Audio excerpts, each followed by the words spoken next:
Here we go. In 5, 4, 3. Call to me, lands far away. Elves have forests to protect. We need to build a wall. Dwarfs their mines. Men their fields of grain. But we Harfoots have each other. For I must now wander this wandering day. We're safe. You have fought long enough, Galadriel. No. Put up your sword.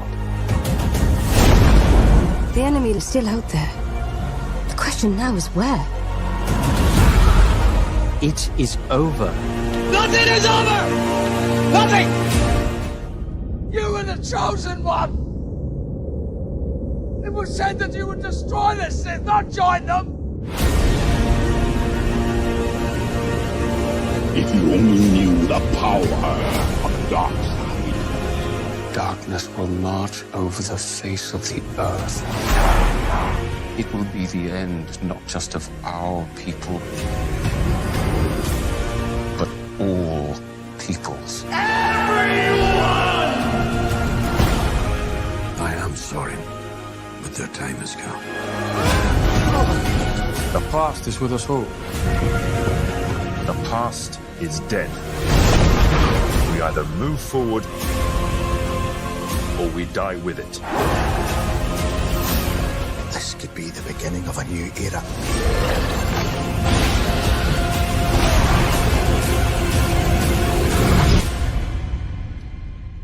Away I must wander this wandering day.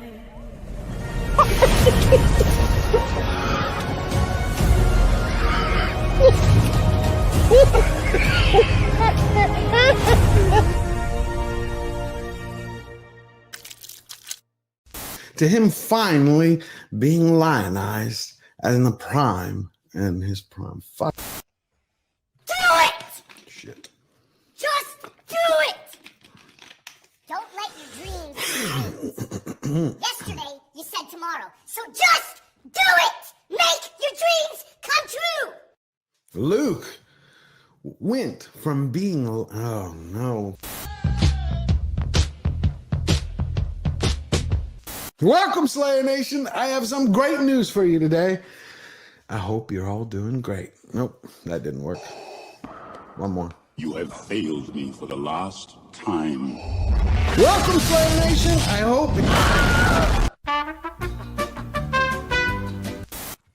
If you're tired of starting over, stop giving up. That is eating away at what you love in order for it to shine. And one man's vision is... Sometimes you don't have to make things better for them to be great again. You merely have to... Okay. Hollywood continues to slow boil the culture and crazy. Well, right now, Spider-Man actor Andrew Garfield has stepped up and he's fighting motherfucker.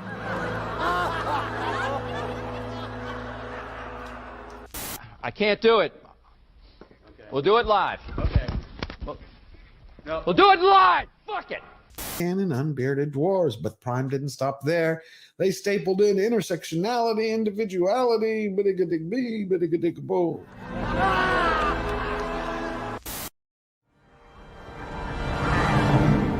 So it begins. At my signal, unleash hell.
George the Giant Slayer.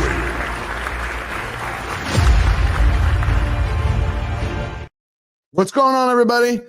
Welcome to Slayer Nation Live, and I'm your host, George Molho. It is November 17th, 2024, in the year of our Lord. It is great to be here.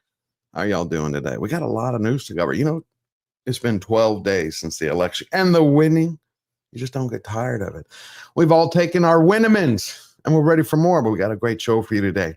You know, Sylvester Stallone this week proved again why he's still the king. He came out in support of Trump and said some things that they're going to blow you away.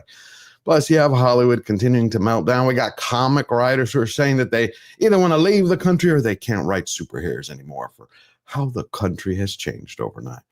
Plus, we have incredible news. I mean, you're talking about appointments that Donald Trump has made. They're going to blow your mind. But before we get to all that, let's bring out the amazing panel and first see who's here. We got Lord Thoth, one of the greatest mods around, a genuine human being. Eric K is going to be here soon, the king of the mods. We got Olaf in the house. Aiken is here. Man of War 665, neighbor of the beast. How you doing, my good friend? We got Peter Rossi, Freddie York. Hello, everybody. Jeremy Winfield and Big Cat. Also going to be joining us soon. We're going to have Dean Cain, Superman. Truth, justice, and the American way will always prevail. But now, are you ready? Get your engine started. Welcome, Slayer Nation. Let's get going. So first, we got the king of cutting commentary himself, who's here every weekend by my side. We got Verbal Riot. And how you doing? Doing good, man. Doing good. I'm let down by the Tyson fight, but we'll talk about that. Oh, we'll talk about that. I'm still recovering. We also have the savvy and sharp as attack, Mark Mitchell from Rasmussen Reports. This very first time here. How you doing, Mark? Doing great. Really happy to be here. Oh, I'm thrilled that you're here. After I met Mark on Jeremy's live stream of the election, and my camera, just forget about it. It's going to continue doing its thing. And I'm working on fixing. Anyway, great to have him here. Plus, we have the genius of Anton Daniels. This is a man who can cut through all the noise and bring common sense right back to the table. How you doing, Anton? Oh, y'all decided to give me a great intro. All right. Don't keep lying on me talking about I'm a genius, though. You are. I'm listening. I was just watching what you were saying, and it struck me. Your video about how 80% of Black America is still left behind, like they're voting for Democrats. And always worse when you deep dive into it. You're talking about 91% of women, 78% of men. It's insane. It's absolutely insane. Well, we're going to get to that in a second. But first, you know him. You've seen him here before. I always love having them both back. We got Truth, Justice, and the American Way are here. Dean Cain. How you doing, Dean? Great, George. How you doing? Oh, great. It's great to see you. Great to see you, my friend. Great to be here. What a panel. What a group. Yeah. Oh, yeah. If anybody in this group is not a Dodgers fan, I'm sorry to gloat. Oh, I'm in LA, man. You're fine here. Perfect. And I'm glad, but I left LA and still. Do you miss it? No. Nope. Well, that's good. I don't even blame you. I don't blame you. I'm looking for my exit strategy right now. So Texas.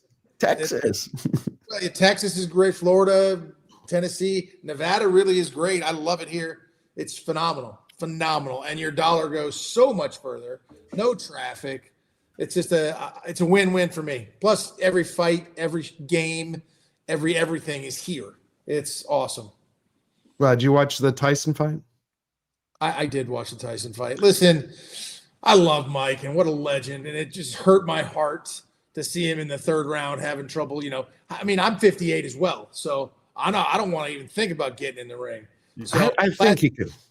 Bless him. I do think that for the first time ever, Jake Paul actually did something that I was like, shocked. Okay, I think he pulled back and out of respect. And I think they went at it the first couple rounds.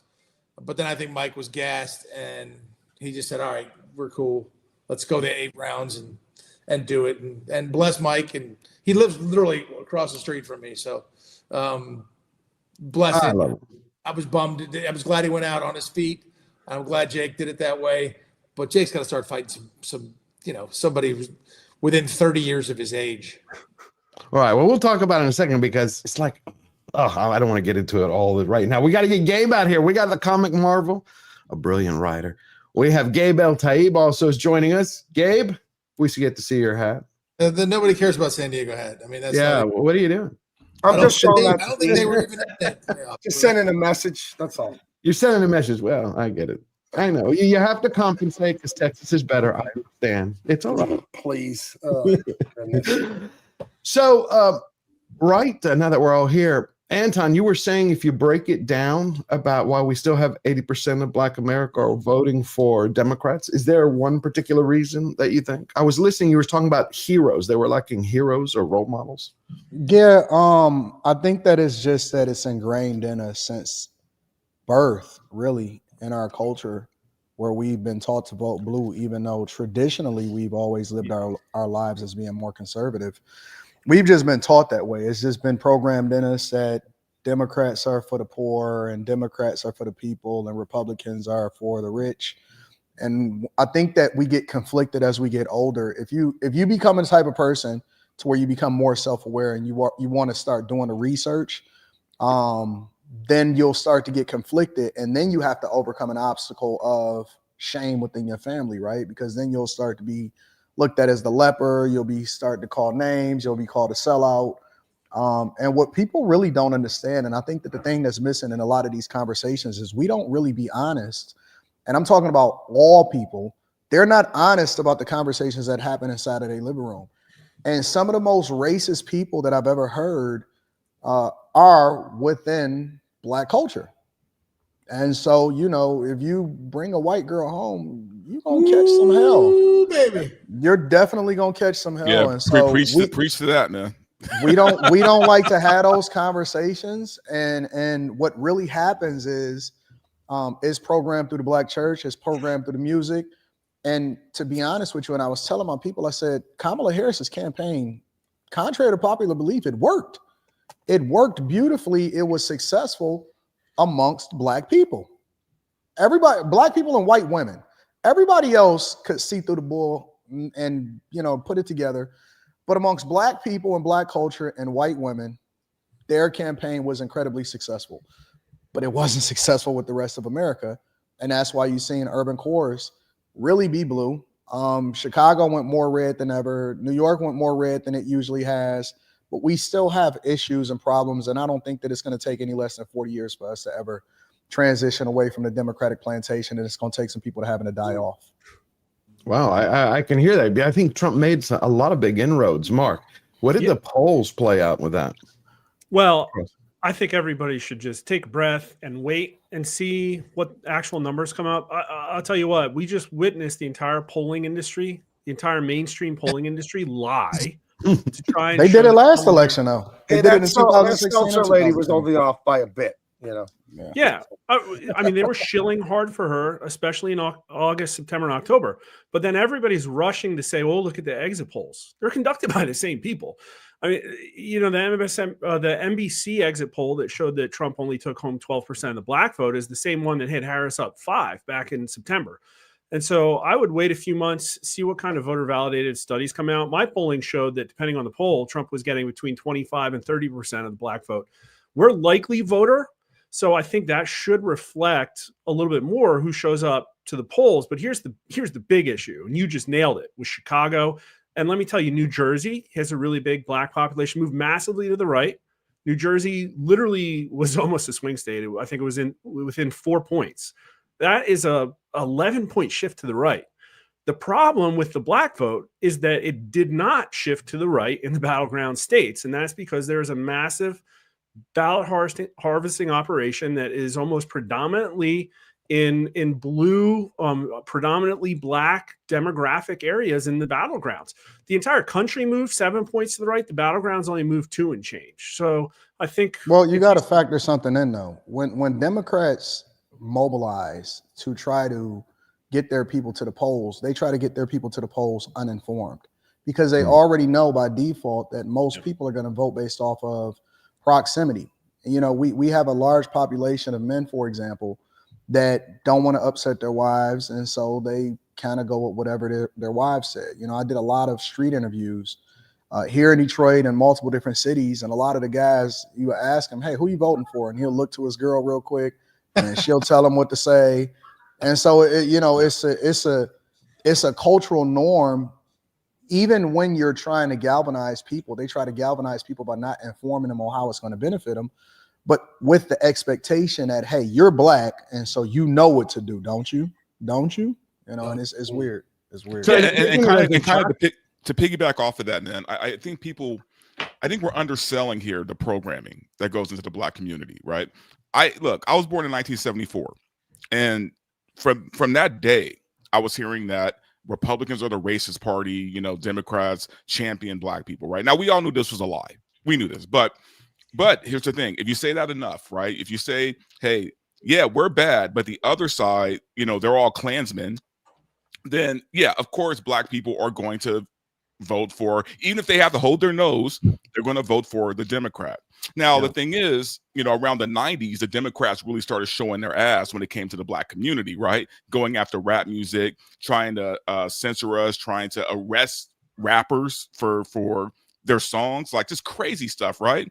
And that's around the time, though, when Hollywood started getting a little bit more involved with the Democratic Party, because people think Hollywood's always been this liberal place. It kind of hasn't, right? There was a time when Hollywood kept their politics to themselves, but once they started speaking more out towards the left, that's when the left decided to latch onto that and become this party of the elites, right?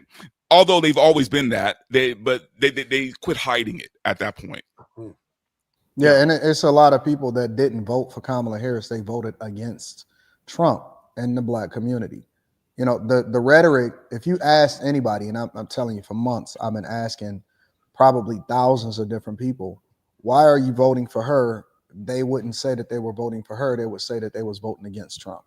So Trump had been programmed in the culture's mind, even though we loved him prior to him running in 2016, he had been programmed in people's minds to be the bad guy, more or less, I think, not just because of how they marketed it, but also because of a deep-seated disdain and distaste and a grudge that black people are holding against white people.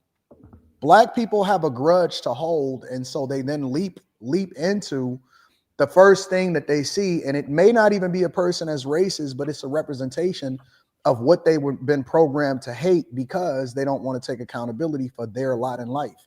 And so what happens is he's the first person because they look at, oh, that red hat, make America great again, Republican, oh, I don't like it, elite, oh my God, all of this type of stuff, when in reality, Trump was just a representation of a problem that they never addressed within themselves that then proliferated during the election cycle.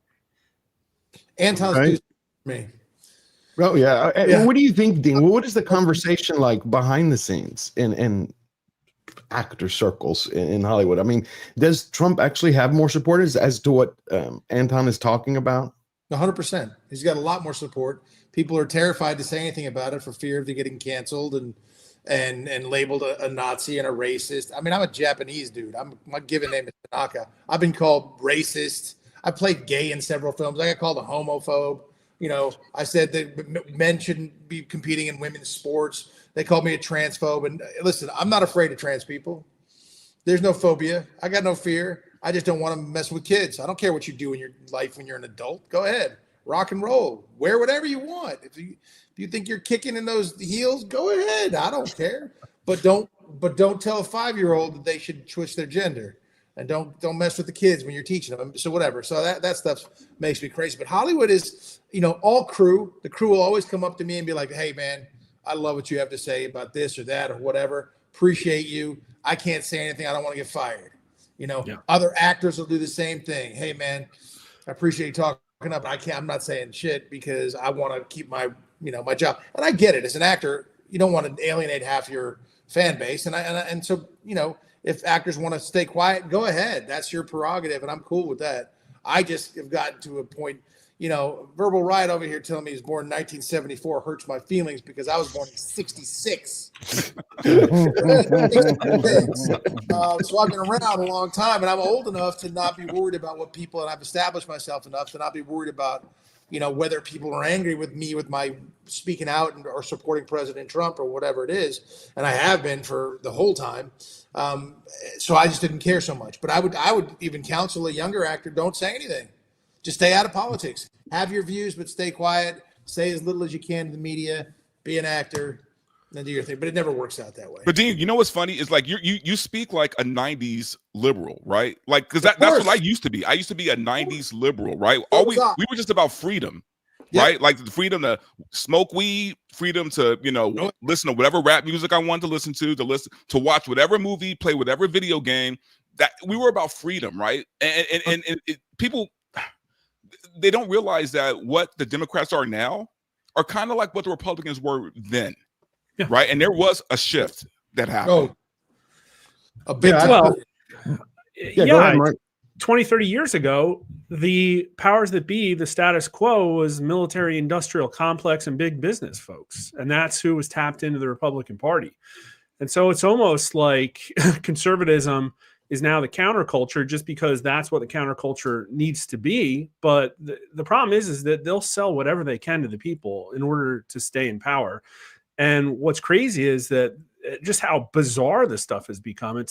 You were talking about really the brainwashing in the Black community and its interests. And we see that across the board because we asked a lot of questions like who more closely represents your values on things like gender and sexual identity issues. And Harris and Trump were kind of tied, except then everybody overwhelmingly says, no, there's only two genders and I don't support transing the kids. So it's like they don't even know why they're voting, but they've been conditioned to do it.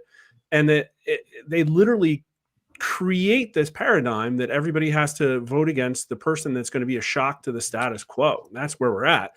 And what's cool is that the reason I think that Trump won this time around is because they've completely lost the culture and they've completely lost all of their weapons. Like the media doesn't work anymore. Hollywood doesn't work anymore. Well, you also got. I'm sorry. Go ahead, Gabe. Well, I have a big question about that because I was a comic book artist at DC Comics forever. I do indie comics now, and Dean knows about entertainment stuff too. Obviously, one problem I see is that politics is downstream from culture. That Anton and Verbal Riot are talking about the programming that the Black community gets, and it's from music, TV, all of that. Racist, white man's going to church. What I've seen as a conservative in the arts, and Dean has seen this too, is that conservative people don't embrace the arts the same way that more leftist people do culturally. In the family, they don't encourage people to be artists and writers and dancers. Get a real job. Now, my family was not that way. Will conservatives understand they need to put multiple millions, billions of dollars into entertainment and take back entertainment? Because if they don't take it back, the brainwashing will just start to work again. Do you have any data on that is what I'm asking, Mark. The conservatives are starting to click. We need to make movies and music and all that stuff too. Let me tell you just a quick story because I used to work in tech. I worked in an early stage venture capital company, worked with technology companies 2012 to 2016. I actually went and got out and worked for a startup called Jet.com, which was basically the poster child of leftist Silicon Valley, like woke corporations. And then that got acquired by Walmart, which is your poster child of stodgy conservative corporations. But the funny thing is that woke affected Walmart way more than it affected Jet. Everybody in Jet just wanted to build a good product and have a good time. And they responded very well to my leadership style. Then I went to Walmart, and that's where you saw the oppressor training and the vaccines and all, all of this stuff where I was trying to fix the company, and they just didn't want to rock the boat. And it's like, well, you're messing up your customers' orders. And it was like, well, and then after that, trying to get back into a different tech company, it got so bad that DoorDash, they have an entire separate interview where they ask you and make you explain how you're going to use your leadership position not for the betterment of shareholder value, but to basically further equity and fix the ills of the world. So the problem I see, and I think it's the same problem in entertainment, is that just basically in corporations, at the very top, there is a ideological club that's aligned to maintain the status quo, and they are still going to filter out conservatives. They're going to do it with the AI screening. They're going to do it with interview. And all companies know. And at some point, I don't know if you can take those over. I think what we saw at Twitter was just an absolute red herring. I don't think that's ever going to happen again. But to me, taking it over is like, well, they probably just have to die. CNN looks like it's going to die. MSNBC might be along the way. And it's just got to clear it out for other people to come in. And I think that's really where we're at. I don't know what it means for Hollywood to pull through. I don't think all of a sudden Daily Wire is going to consume Hollywood. But a lot of those companies got to just go bankrupt, I think. 100%. I think one of the biggest problems is that whenever we get into a position where, like, whether you're combating Hollywood or you're talking about Silicon Valley or left the side of corporate America, and we start to make inroads there. You remember the whole Budweiser fiasco, Dylan Mulvaney, right? Yeah, everybody remembers that. Budweiser was being brought down slowly. Everybody, the country, the backlash, and you had Kid Rock, Trump, everybody talked about it. But then 6 months later, you get this turnaround where they say, hey, wait a minute, guys. You know, they got the message. They fired everybody. Shouldn't that be enough? I'm like, but does that really send the signal? I feel, for lack of a better word, it's like you have to get to one point where you knock the bully on the ground and then he doesn't get back up. So every other bully goes, hey, I'm not going to try that again. Right. Like we always reach a point. I don't think that that's going to happen.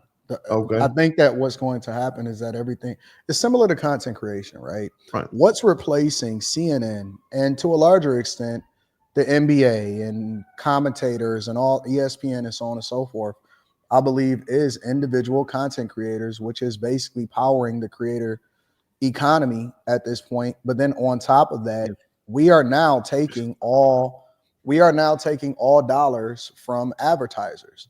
So they are coming to individual content creators, independent content creators, and they are the ones that are now exponentially replacing the people that are at the top. People would rather listen to a podcast that is about basketball from somebody completely unrelated or have not been into the field rather than listening to ESPN or Fox Sports, right? So it's the same thing that happened during the election.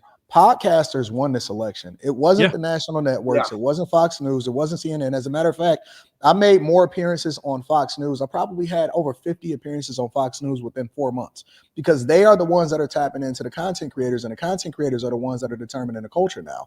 And so to an extent, you are right. They are dying, but it's organic, right? In the same way that small business are the ones that power, cities, is the same way that the creator economy is now powering what you see from a national network and a news perspective, right? And so I think that the great reset is happening, but it's just happening organically, and the people are now rejecting what they've been programmed to think, and that's why you see CNN laying people off and MSNBC is their numbers are falling. Right, I 100% agree. Well, that's why you have. I mean, we saw how many celebrities came out. I understand you were saying that it worked for Black America and for white women, but then you get this after the election, right? Wait a minute, what the hell is happening? There we go. Dear Lord. Yeah, we had Rachel Zegler, who once again put her foot in her mouth, where she's like, and after this, she did put an apology, but I want everybody to know first. She pulled a Zegler. Right, she pulled a Zegler. She goes, I find myself speechless in the midst of this. Another 4 years of hatred, leaning us towards a world I didn't want to live in, leaning us towards a world that would be hard to raise my daughter in, which, by the way, she doesn't have a daughter. She's talking hypothetically. Leaning us towards a world that will force her to have a baby she doesn't want, leaning us towards a world that is fearful. How does she know it's a girl? Right, that's a good point. She's very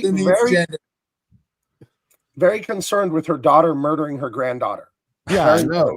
Very important. But people don't care about them anymore, though. Right. Honestly, people genuinely don't care about artists and Hollywood people, and I think what they're realizing is that these people were the court jesters of yesteryear. You never took advice from the person that entertained you and was juggling in front of the king. You looked at them as entertainment and you set them in a place. And to an extent, even Laura Ingraham, I mean, in hindsight, she was right. LeBron needs to shut up and dribble. Right. Nobody needs advice from LeBron on why they should vote because he's so out of touch with what's happening on the ground with regular, everyday people. Also, if we're going to talk about, we talked about legacy media and all that, and sure, it is dying. It's dying a slow, painful death, which I can't wait till it's just completely going. But if you're going to talk about the studios, have they learned their lessons? Probably not. I mean, I think the ones who are hurting financially have learned their lessons. Disney has not learned their lesson. The thing Rachel just did sank their movie, their $400 million movie, sank it even that much, right? Yeah, they just sank it that much more. And you know what? They still will not discipline her. They won't take any actions. In fact, they'll probably use her for something else because Disney refuses to work. Seriously? But they fired Gina Carano. But they fired Gina for far less. For far less than what Rachel's done. But less people are tuning into Disney, ESPN, all of their different networks, their movies. Think about it. The movie that was the most successful was the one that didn't have all of the sassy characters in it. And it was Wolverine and Deadpool. Yeah. It was the one where people actually, it's a war also on masculinity. That's the other part of the election that nobody is talking about. No network is talking about whatsoever.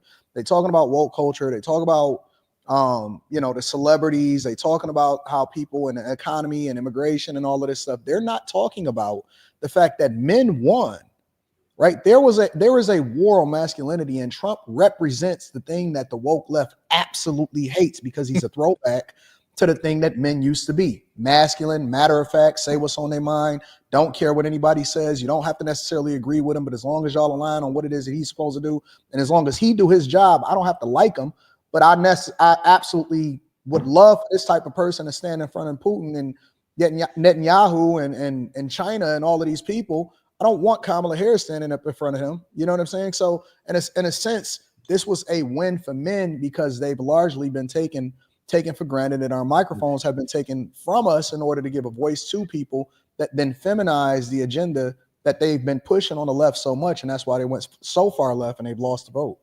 Absolutely. And you're talking about Disney. It's like ever since Disney turned from, it's pretty much Mickey Mouse to Mickey Mouse, and this would make Walt Disney roll in the grave, they've been losing money. But when you look, I found this old clip of Walt, and this is what he had to say. We're talking about communism because socialism left them, that's all soft communism. Yep. Walt Disney speaks of Hollywood union affairs and assails communism. I don't believe it's a political party. I believe it's an un-American thing. And the thing that I resent the most is that they are able to get into these unions and take them over and represent to the world that a group of people that are in my plant that I know are good 100% Americans are trapped by this group, and they're represented to the world as supporting all of those ideologies, and it's not so. I know. That's what we need back to save Disney. But when Anton was talking about masculinity, you had yesterday, 2 days ago, which I was surprised he came out this forceful. You had Stallone. Come out. I think everybody's seen this. When I did Rocky, if you remember, the first image was a picture of Jesus. And it says Resurrection AC Club. I found a church that had been converted to a boxing ring. So the image pans down from Jesus onto Rocky being hit. And at that moment, he was a chosen person. And that's how I began the journey. Something was going to happen. This man was going to go through a metamorphosis and change lives, just like President Trump.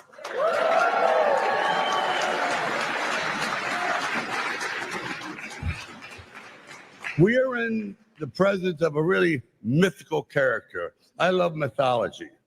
And this individual does not exist on this planet. Nobody in the world could have pulled off what he pulled off. So I'm in awe. And I'll just say this, and I mean it. When George Washington defended his country, he had no idea that he was going to change the world. Because without him, you can imagine what the world would look like. Guess what? We got the second George Washington. Congratulations. That's beautiful. That's beautiful. What kind of message does that send, Dean, in Hollywood? Does that tell other actors to get up, stand up? Screw your freedom. Got a guy Screw who's your freedom. Screw your freedom was not a great thing, Arnold. When you have someone like Stallone step up and do that, it makes it more okay for everybody else. It's like when Denzel Washington talks about God and so on and so forth, then it makes it okay for other people to say it. When you got the top guys saying that and being vocal and saying that stuff, it makes a huge difference. So yeah, that changes things for sure. I was glad to see it, but you kind of had an inkling when Stallone moved out of California to Florida, no state income tax, just like here in Nevada. I'm sorry for you in California still, because I got out, man, and it's the best decision I ever made. Yeah, I'm looking for a way out. I got a big house. Come on over. Come on over. I'm in New Jersey. It's going to be a red state in Don't 4 tempt years. me. So It will be. Jersey's where I went to college, Mark, and it's going to be. I was shocked at how it turned this election. New York too. I mean, California at 40% Republican. I mean, I was really happy to see that. But I just think it's. I think when Stallone does that, when other people start speaking up, it makes it okay. And I'm glad to see people doing that. Even Ice Cube, spoke up and said some things and caught a whole bunch of crap for it. Kid Rock catches his slings and arrows. I get mine. That's fine. But it seems to have tamped down now that President Trump has won. And they're bringing, and the greatest thing about this administration is going to be, there's great things that are going to happen. But the fact that you got Elon Musk and Vivek Ramaswamy heading up the Department of Government Affairs, that is going to be insane. It's going to be a bloodbath because, the Department of Education, afuera. There's a lot of things, like Millet said, afuera, afuera, afuera. And it's going to turn around that government spending, and it's going to embarrass a lot of bureaucrats. And there's going to be some people who are upset about it. There's going to be some lifelong bureaucrats, unelected bureaucrats who've been living off the power teat for so long that are going to have to find their new jobs. I mean, my buddy ran an agency under Trump and it had about 150 people in it. And I said, how many people? I was like, what do they all do? He goes, I don't know. I said, how many people should it be? He said, 2. It should be 2 people. And that's the part of the government bloat. And I think this is going to be an incredible time. I am hugely optimistic and excited. You're going to hear about how terrible every cabinet choice is and but they're going to get through. And there's 53 votes or 54 votes in the Senate. They're going to get through, and it's going to be really interesting. And some of those guys are my good friends. So I'm pretty excited to see it happen. That's a beautiful thing. I'm going to read some super chats because they came in for y'all. I don't want to miss them for y'all. Peter, first name, in my opinion, we must learn how to talk face to face. Oh, wait a minute. Offline to wait. What is this? Wrong one. We got Mr. Buttcrack Media, member for 10 months. Hail Georgia, Mr. Dean Cain, and to all in the chat. Thank you, Mr. Buttcrack Media. He's a great supporter. I like it. And Mr. Buttcrack Media follows it up with 5 Georgia Giant Slayer memberships. Thank you, my good friend. You've been here since day one. Please, everybody, go thank him. Thank you. And we got Kenneth Dowling for $5. Hello, gentlemen. I hope all is well. Boo to that Tyson Paul fight. What a waste. Cobra Kai season 6 part 1 was so much better than that. LOL. Thank you, Kenneth Dowling. Can't wait. Yeah, you know what? The thing that threw me off about the Tyson fight was the training videos. I was watching the fight, and then I watched the training videos, and Mike looked like Grease Lightning in those videos. And I was like, where's that? That's why you've had it. Nobody was hitting him. Yeah. No, I know, but I'm talking about just his speed. It's easy to look good when no one's swinging back on you. Baby. Yeah, I don't know. I have Iron Mike in my mind since I was a kid. I've been watching him. My granddad and I was like, he's good. Verbal and I talked about it on Wednesday. He's going to chew him up and spit him out. And I was just. I mean, I can tell you now, as someone who used to box myself like a long time ago, I knew Tyson. It was going to be kind of 50-50 on that. The guy still has it, obviously, on some level. But 58, man. 58 going 8 rounds. I'm sorry. If I tried to do that, I would be just done. I'd be done by the first round. The middle of the first round. You don't think done by the end of the second? He was done. I mean, there's just no way. Bullshit. Man. If he wasn't injured and he didn't have the stipulations in the contract, he knocks him out in the second round. Woo! That's Tom coming in hot. Again, man, 58. Look, here's the thing. If you pull Michael Jordan out of retirement right now, he's not going to be the same Michael Jordan, okay? Yeah. He's not going to get some of these young cats. He's still going to play better than most of us here in this panel. Oh, yeah. I think y'all he's going to get these younger guys in the NBA, is what I'm trying to say. If you pull Michael Jordan out right now, he's not going to look as good, right? Nope. Tyson, 58 years old, man. Father Time is undefeated. And yes. Unfortunately, you have the injury and you have the stupid stipulations in the contract. If that's true, I have a hard time believing this fight. Come on, man. Listen. And Father Time is undefeated, and you can fight it. At the end of the day, we got to put up our boxing gloves and our basketballs and go play some golf. Bullshit. I've seen Rocky Balboa. You've seen Rocky. Yeah. I believe in Rocky. Rocky single-handedly ended the Cold War. I can change. And you can change. We all can change. It's not how hard you get hit. It's how hard you get hit. That's right, Balboa. Yeah. I'm telling you, the only winner of that Tyson fight was Vegas.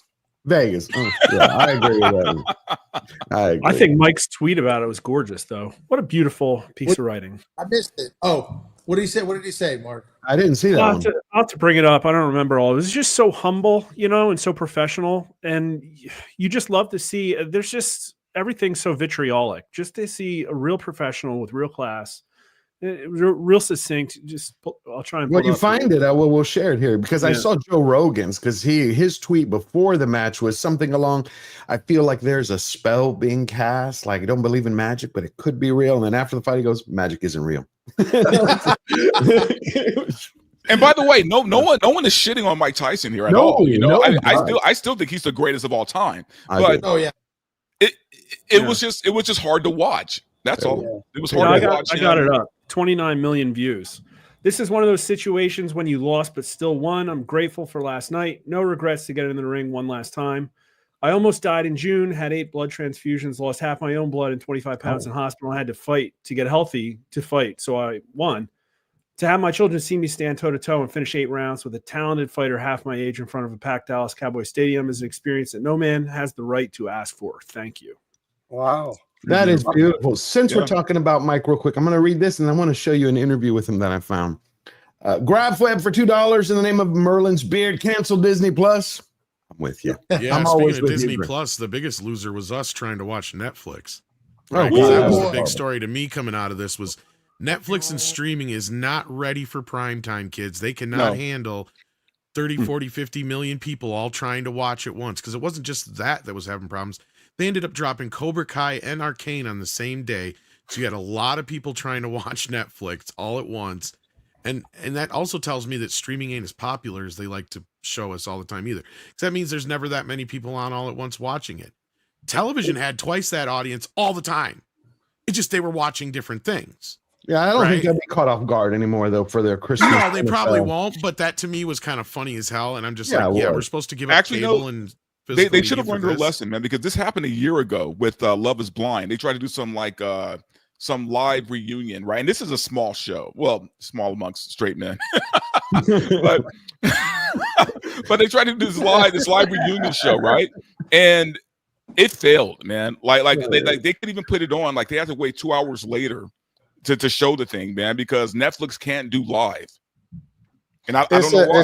It's a marketing strategy that a lot of people are not familiar with. When you have disruptions because of traffic problems, it actually markets you to be a greater asset than not. A lot of people look at it as a bad thing. It's actually looked at as a good thing from a marketing perspective because it shows that the demand exceeds supply. Right. So it's actually subconsciously a way in which companies actually market to people more effectively by saying you got to get in here without saying you got to get in here because everybody is crashing the server. A lot of people don't understand that aspect. And that's true, Anton, but in this case, FOMO.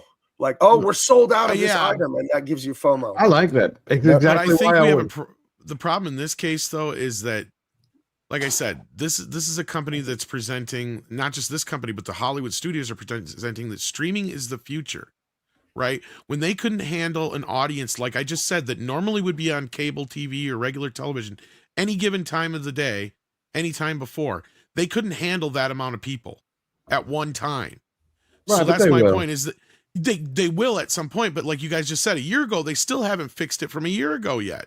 Yeah, we just all watched on Twitter on Antonio Brown's feed. Anyway. Yeah, but that's 5 million people watching one stream. I'm talking about 20, 30, 40 million people all at one time using streaming. They showed us it's not possible, at least not yet with the way things are. All right, I'm going to get to these ones for Anton and YouTube's figured it out, but yeah, that's well, Netflix will catch up. Netflix will catch up. Fletcher, bring up the next one. And we have Kenneth Dowling for $20. I want to give a shout out to Anton Daniels. I've watched your videos and appreciate your thoughts and opinions. And big shout out to Superman Dean Cain. I love one you, and I believe in equality of opportunity, but not of outcome. Thank you, Kenneth. Socialism, which is communist light. Communist light, absolutely. Next one, we have Steel Leg of History, gifted one Georgia Giant Slave membership. Thank you, my friend. Go check out his channel. He plays games in a beautiful way. Thank you, Steel Leg. Kenneth Dowling for $2. Have a great day, gents. You too, Kenneth. Thank you for always being around. Hope you're enjoying the show. The Angry Man for $50 was cruising through and saw my guy Anton on a panel with Superman. Great show, guys. Salute to the whole panel. Salute to you, Angry Man. And we have Eric Heffelfinger for $10. Out of all the Hollywood people to come out and support, I'm surprised Chris Pratt has been silent. He has strong family and religious values. Wouldn't surprise me if he voted for Trump. Yeah, but he's married to a Schwarzenegger. He's got to be careful. No, screw your freedom. Yeah, I got it. That was the worst thing he could say. I can't even imagine. Coach sipping Jamba Juice out of a straw, $5. Dean, between Terry Hatcher and Tracy Scoggins, how do you manage to stay professional?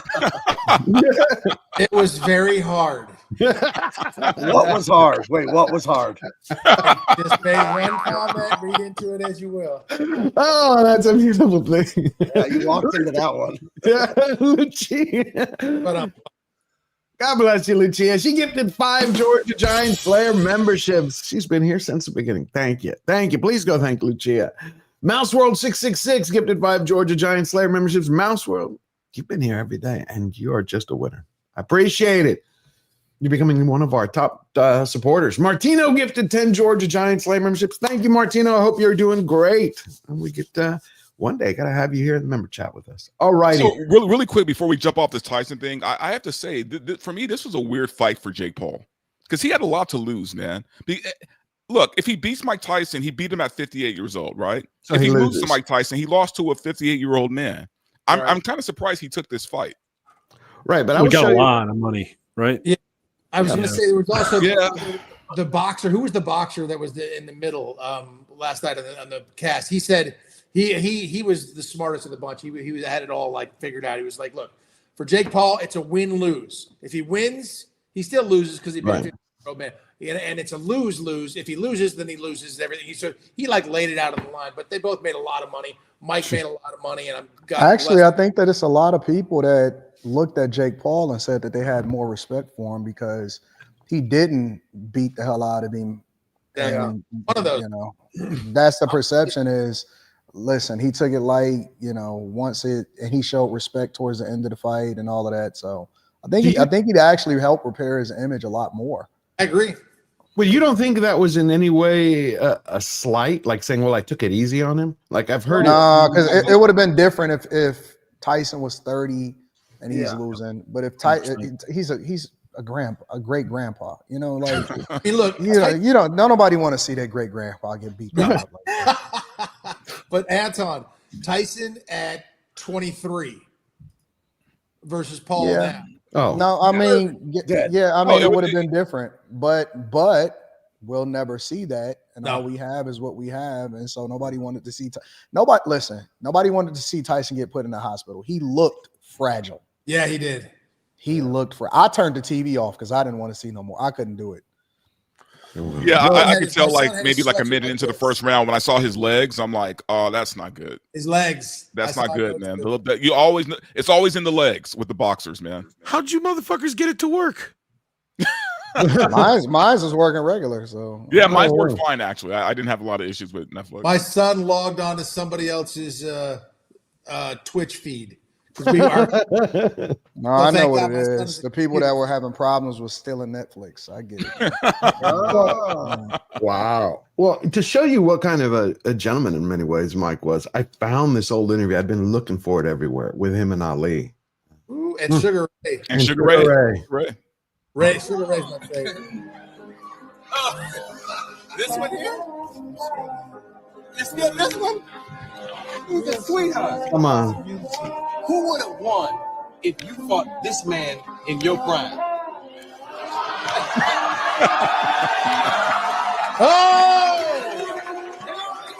Dancing master. Yeah, you were dancing. You moved. I'm that powerful. I'm so fast. He hit me.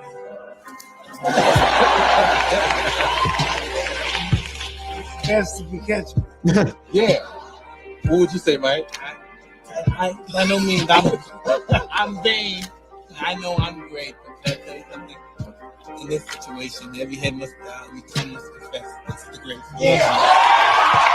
Yeah, that's a beautiful. I mean, you can tell the level of respect that he had for him. Yeah, earlier this week, I watched a compilation video of all of Mike Tyson's knockouts, man, and I'm telling you, he was a bad boy back in the day. That's all, man. He was a bad boy. He threw a couple. You did not want to be in front of Mike Tyson. He threw a couple lefts that reminded me of young Mike.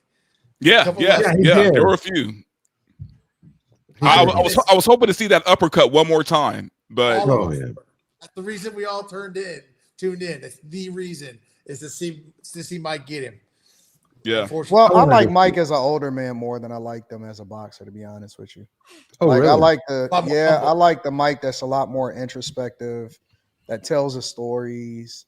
I like him. I think that Mike is aging much more gracefully than most people do when it Oh comes yeah, to, yeah. you know, retirement and you know, getting out of boxing and stuff like that. So I like what Mike is becoming. I want to show you all this from Rep Wiley. This came out the other day, and a lot of people, I was stunned by it, but I really wanted to hear what y'all's thoughts were. This is how he's planning for the Democratic Party to fight Trump. Oh, dear Lord. Last week's done. As Democrats, we simply failed to convince the American people we have better ideas to solve their problems. But we do. Now we need to dust ourselves off and get ready to fight. We can't let Donald Trump's extreme MAGA agenda go unanswered or unopposed. Zone defense isn't going to work. We're going to have to go man on man. So here's an idea for how to organize our opposition. We need to borrow from our British friends and appoint a shadow cabinet to fight back against the worst abuses of a second Trump administration. The special relationship between the United States and Britain extends not just to our strength on the global stage, but also to our shared commitment to democracy. Yeah. Across the Atlantic, the British have something we don't, a team from the opposition that mirrors the government's own cabinet members. They watch the cabinet closely, publicly challenging, scrutinizing, and offering new ideas. It's another form of checks and balances, a quiet guardrail that holds those in power accountable. With a shadow cabinet, there's no hiding. Each decision by the government faces a ready counterpoint, not just from the media and voters, but also from political leaders poised to step in. Shadow cabinet members can also become the clear point people for advocacy and grassroots organizers, making it easier to unify and amplify the solutions that those in power are ignoring. To me, that sounds like treason, but he goes on. A lot like treason. We're kissing cousins. Yeah. Right. But here he goes on Political to opponents lay with it Matt out. Gaetz at the helm.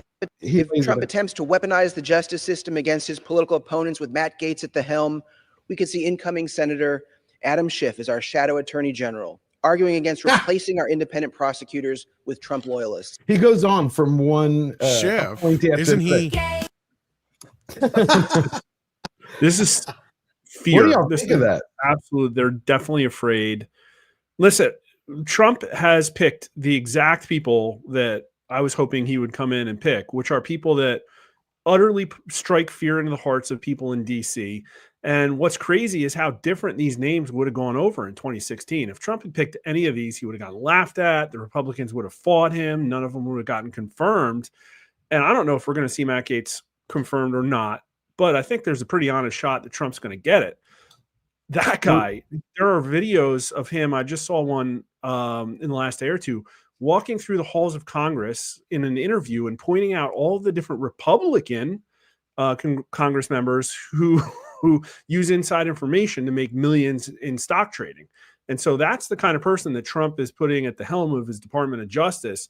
They are all afraid. And there's the other important video I think came out was Sean Spicer interviewed Steve Bannon. Oh, I didn't 2 see days that. ago. And there's a little clip in there that's the most important is Sean Spicer telling the story about how he was on the board of advisors to the Naval Academy visitor or something, whatever, some commission. He had a 2-year term, I think, and he still had 2 months left on his term. But when Biden came in, they literally just fired him. Didn't want any Trump people anywhere in the government, fired all these people that, according to the U.S. code, had time left on their terms. Sean Spicer and this other guy, Servino or something, sued the Biden administration. And the judge said, oh, no, these laws don't matter. The president still has the ability to do whatever he wants with the executive branch. So that is not going to be standing in the way of Trump just coming in and firing whoever. And I already know Elon is collecting Freedom of Information Act requests and all the emails these people have had. There is going to be a bloodbath in the government, and these people know it. And this is... Yeah, it is going to be a bloodbath. I anticipate it also. That's just enough of all of us working so hard and striving, trying to build families and wealth, and Washington, D.C. just vacuuming it all up and wasting it and going against all of our interests and just serving the special interests. Yeah. Good. As they say, afuera. That is enough. Get it all out of here. You know. But how do they have the balls to be able to go I mean, to me, again, it sounds like treason. It's not illegal. It just has a terrible name that sounds nefarious, but Yeah. they don't have any official power. You know, Well, where the problem will be is if the people who are still in government positions are taking orders from these people or communicating or leaking information. And I'm pretty sure that Elon or other people in Trump's administration are going to be smart enough to catch people who are colluding against best interests of Americans this time. So, Well, they're just going to run into all the people that are already colluding, trying to destroy Trump. So, I mean, they're just going to have problems with people clashing with the same agendas here. Sorry, that was bad. There was so No, much but that's right. in his first term, when in Trump's first term, there was so much of that. He is ready for it, I believe, and certainly will. There will be a bloodbath, and there's going to be a lot of, again, unelected bureaucrats looking for a job. Yeah, I think that he learned a lot from his first term, and you can tell that he's a lot more seasoned. And it's almost like you know, LeBron going to the Heat at this point, and he got a super stacked team, and he got a lot of outsiders, and then you got Tulsi Gabbard that literally defected over from the Democratic Party. You got RFK Jr. I know that the Food and Drug Administration is probably shaking in their boots, and that's what we want. And we're governed. We're a republic at the end of the day, and the people decided, and you can't deny it. And even those that have a completely different perspective of what Trump represents in their mind, they said that they're tired of it also, because I believe that the things that the Democratic Party were pushing are things of privilege and luxury. When you're, you know, it's almost like being in a first world country. You don't realize how good you have it until you start going broke, and they still selling you on the idea that we have a great economy. No, when you go to the grocery store, that's not really the reflection of what my wallet is saying. So people voted with their conscience, and they started to get back to the core of what meant something to them. And I think that this cabinet is going to be a reflection of what the people wanted. He's absolutely delivering on everything that he said that he was going to do. Right. I agree with you. I think not only were the Democrats out of touch, and Trump will deliver on it. He's already talked about that supposedly with Thune, which Thune is not my pick for Senate Majority Leader. I mean, out of touch. They thought the average American cared more about abortion rights than grocery bills. Yeah, but you know what's funny is Morning Joe, they had a special, of course, on, you know, day 4 election meltdown. They were talking to people. How did we lose this? And somebody on the panel that they brought in, some new guest who was never seen again, said, you know that people were paying $4 to $5 for butter. And he's like, no, that's ludicrous. And his wife, Mika, turns around and goes, well, actually, we pay $7.50. He's like, what? Oh, God. He's like, how can it be that much? I mean, he just completely out of touch, man. And that's why they lost. Well, think of the offer that the left is making America. Hey, we hate men, we hate Christians, we hate family, we hate patriotism. The children we don't murder with abortion, we'd like to mess them up with showing them that they can change their gender, and endless wars. So please, how did we lose the election? Like, well, it's, really? it's a civil war. It's a civil war that's happening within the Democratic Party right now, and they're trying to come to terms. Both of them. Yeah, no. I agree, but it's exponentially worse because even for Republicans, listen. At the end of the day, it was a lot of Republicans that didn't believe in Trump and they didn't align with him, but they got in line. They got in line, and they made sure that they got themselves together so that they can ultimately, you know, not be affected by this movement. And you can tell that Trump's movement was absolutely going to sweep the country in the presidential election, because even when they had the primaries and he didn't even have to show up to the debates. And nobody cared about anything that was happening in that debate. At the end of the day, they was like, listen, we know who our guy is. We know who we going with. And that was the end of the conversation. So then came, in my opinion, the election interference with Fani Willis and Letitia James and the assassination attempts and so on and so forth. But the civil war within the Democratic Party is really trying to figure out what can they champion, not even how they lost. They know how they lost. They don't want to openly admit it. But what can they champion to then at some point gain the hearts and the minds of voters, especially young people, because those are the only people that they can go after, and to galvanize and give them a chance within the next 12 years to still be competitive within the presidential races, let alone on the local levels. And I don't think that they can figure that out. I don't think that they know what it is yet. You don't think they know that they have to cut the left crazy base, the communists, out of their party? Well, think about it. They know that. But if they did, then they would be Republicans. That's a good point. Yeah. They would be Republicans, and they can't say that they were right they have to say we have to figure out other issues to run on that can hopefully emotionally galvanize the people. What's hilarious to me is in the 10 days or whatever after the election, you see so many of the left-wing mouthpieces saying, we just didn't call them racist hard enough. Like they don't learn. It's like, maybe if we called them a double bigot. It's like, okay. Yeah, they're sitting there talking about our message didn't get through. No, we heard you. Heard you loud and clear. Loud and clear. We heard you. We watched you run in the insane asylum over the last 3.5 years. Matter of fact, over the last 12 of 16 years, we watched it. I do have a question, Verbal and Anton, and then myself, since we're 3 non-white guys. Where did you guys? Wait. What am I? You're quarter Japanese. You're quarter Japanese. Fine, D, you're into. Where did you guys get your driver's license? Where did you guys get an ID? Because as a minority, I haven't been able to find an ID anywhere. I'm the token. No. Yeah, here's the thing. This is the same party that tried to convince the world, at least America, that black people can't understand math, right? Like that math was racist. Milk was racist and math. They said math was racist. Everybody in the world can understand math except for black people. But that's what they were saying, right? Yeah, we read through the article a few weeks ago. So obviously, we black folks who can't understand math, how will we know how to get a driver's license or an ID? Black folks don't even know how to use a computer. I don't know. And you know what? And I've been saying this for a long time. Did everybody forget when Biden said that? I've been saying this for a long time. Racism on the left is a lot more insulting. It's a lot more insulting because I've had issues with a straight up racist before where they were racist to my face, right? Here's the thing though, that's fine. You hate me, I hate you, we have an understanding, we could walk away.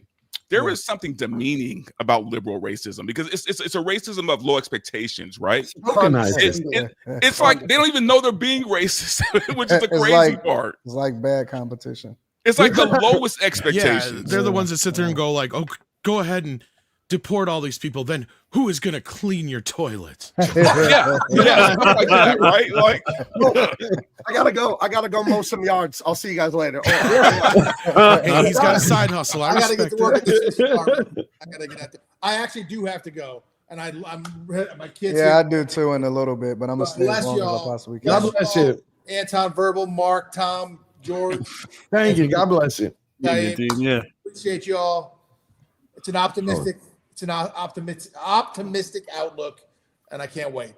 God bless. Yeah, I'm gonna stay on for at least 6 more minutes. So. Okay. You guys want to hear some optimism? I don't think you all have any idea how crazy. First off, I know behind the scenes they are looking at some really good people for election integrities are. So that's something that not a lot of people are talking about, but I think that's going to be one of the big picks. But look at the left right now, how they're ejecting themselves from Twitter. They're demoralized. They're throwing these really retarded ideas like the shadow cabinet up. There's no unity. They have no idea they've lost all their power. Okay. Yeah. Trump is going to be dropping names from here to January 20th. On January 20th, when he takes over the government, which, by the way, will be on Martin Luther King Jr. Day, when he got a record black turnout. And Martin Luther King Jr. is a Christian pastor. Okay. He's going to ascend to office. There are going to be probably like 3 to 5 million patriotic Americans of all races and creeds and everything all over TV, triggering everybody who remembered January 6th, last time there was that big of a collection of individuals. You're going to see the guy with the horns on TV. Right? He's going to probably be there, right? Then you're going to see on the same day that firing Chris Wray, Mark Milley is being recalled to active duty, going to be court-martialed. You're going to see all of that on the chyrons, on the news, all of this stuff that is just absolutely triggering these people that have absolutely no direction forward. They know they can't appeal to the middle class. Nobody believes them. They know what message would win. They just know that they can't face accountability. Matt Gaetz is going to be announced as the attorney general. They're going to drop news about him impaneling grand juries. Like, literally, there is no precedent for voters getting this much of what they want in such a short period of time that I think we're going to see like some really insane stuff. So, Mark, how do we stop? Oh, go ahead, Anton. Sorry. No, I was just saying we suffered. We suffered for a long time before we got to this point. It was almost like we had to go through it. I don't even, honestly, my perspective is I'm glad that Trump was robbed in 2020. And the reason I say that is because you're not going to ever convince me, just 2 points. You're not ever going to convince me that Biden got 81 million votes. I'm not going for it. I don't believe it in any way, shape, or form. I don't care who says what. You're never going to convince me that Biden got 81 million votes. Impossible. No way. During the pandemic. Okay. That's number one. And then number two, I almost think like we had to suffer in order to really appreciate what we had by going through what we went through over the last 3.5 years, because there's no way that we would be having a conversation about how great he is and how great of a president that he is as far as draining the swamp had we not been through what we've been through over the last 3.5 years. So I kind of let me add to that. Anton, you're exactly right. And the fact that it was, I think, maybe some weird stuff going on with the votes, we wouldn't have this super team, RFK and Tulsi and all that. And we would have Mike Pence. We'd have all the rhinos working against Trump. Trump would be ending his second term in a few months and nothing would have got done. They probably would have impeached him 3 more times and it just would have just kind of fizzled out. But now that he had to, go into exile for 4 years and Americans all suffered and all this war and all the horrible economy, now it's like there's the pendulum swings back with so much more force than he would have had in 2020. So I think you're exactly right. It's a silver lining, kind of looking back 2020 hindsight. It's like, oh, it's good he lost because it makes this second term so much more powerful. Well, it does. That's what I was going to say. In hindsight, I think it was the best thing that could happen that he wasn't able to get into the White House. I wanted him there, but he had 4 years to reflect, to know who his enemies are, to be able to put the teams together, to see exactly, to have Americans see how they were amassed. Think of what America would have said had they not seen him. How many times has he been prosecuted, indicted? Come on, never happened in our history. And we get to control the Senate and the House. Right. So I think it's a beautiful thing that it because they fought him tooth and nail in 2016. A quick question about the phony lawfare they do against Trump. And this is, again, for Anton and Verbal, as black men. I've heard people say in the news, I wouldn't know. I'm Mexican and Arab, so I don't have the same kind of thing. That black men relate to like, hey, man, the law system going after someone. Like, is that a thing or is that just something the news said? Do you feel like in the black community that's a thing with the guys that they relate to Trump? Like, yeah, the law went after my uncle or my dad or whatever, too. No, I don't personally think that it's a thing. I do believe that I don't think that we give the American people enough credit to be able to see through the bullshit, to be honest with you. And I think that it became so extreme that when you found out that it's public record that Fani Willis and Andre Dickens, the mayor of Atlanta and the Fulton County district attorney that ultimately filed those charges against Trump, when you looked at that and you realized that they actually met with the vice president, Kamala Harris, prior to filing those charges, it don't matter whether they cover it or not on the national news networks. That's a red flag. Anybody in their right mind can look at Letitia James, and she ran on the premise of trying to take Trump down and realize that everything that was happening in New York was a sham. And people are smart enough. Most people are smart enough to see through the nonsense. You have to be willfully ignorant, meaning that you're voluntarily putting your heads underneath the sheets to really believe that this guy was not being persecuted, prosecuted, and then also used as a scapegoat in order for them to be able to maintain power. It's so obvious at this point that you can't deny it. And so even if you don't like it, and I just don't understand how Democrats mess this up. How do you let that many people into this country and sue Texas to keep their borders open during a pandemic and don't think that this is not going to come back to bite you at some point? They messed this up so bad. It's almost seemed like it was divine. So no, I don't think that we identify with the criminality of it. I think that more or less we realize that he was being set up. I think we more or less we identify more with the fact that he was being persecuted against his will more than we identify with the fact that he went through something and overcame it. Right. And he proved that, especially with the assassination. I played this last week. I'm going to play it again real quick because I think this shows exactly not only how Trump motivated people, how also everything was wrong in the country, but just the way that they were moved. This gentleman, I've been trying to get information to check on him if he's okay, if he survived. But his words to me were some of the most powerful. I'm John Heason. I'm dying of cancer, leukemia. And one of the things I had to do today was vote. Please vote. So I'm voting today. Maybe one of the last things I do. I'm going to vote right now. Donald Trump. I mean, one of his last acts. President Trump, I hope the best for you. I pray for you. I pray for this country. God love you all. I mean, that's a powerful message. I mean, It's my talking first about time saying that. yeah, talk about from your deathbed going, I have to do my duty. You know, there's no other way around it. And talking about Letitia James, I mean, you saw the reaction when she came out. You know, we were stunned by the events of the election, but we're not going to stop. You know, basically paraphrasing, we're going to continue to go after Trump. And you saw his attorney, Mark. Who was that? I think she's just showboating, man. I don't think she really. That's not going to happen. Was that Mark Wiles who said we're going to go? You know, if you dare come, we're going to come after your ass. We're going to put your ass in prison. Put her fat ass in jail. I got to get out of here, fellas. Oh, well, thank you so much, Anton. All right, Anton, nice hey, anytime. Let me know. Let me know if you want me to come back on, and then I'll absolutely be here. Thank you, Anton, so much. See you, everybody. Hey, see him. So yeah, we actually polled on those cases, and we asked how likely is it that Trump committed crimes that would justify prosecution by a Manhattan district attorney. And black voters were least likely to say very likely, to only 25% of them. And 55%, at least somewhat agreed that prosecuting Trump in Manhattan would be an outrageous abuse of power by a radical DA who lets violent criminals walk for political vengeance. So the thing is that like the black voting population more and more is looking more like independents, moving farther to the right, especially on all this political prosecution stuff. So there was definitely a signal.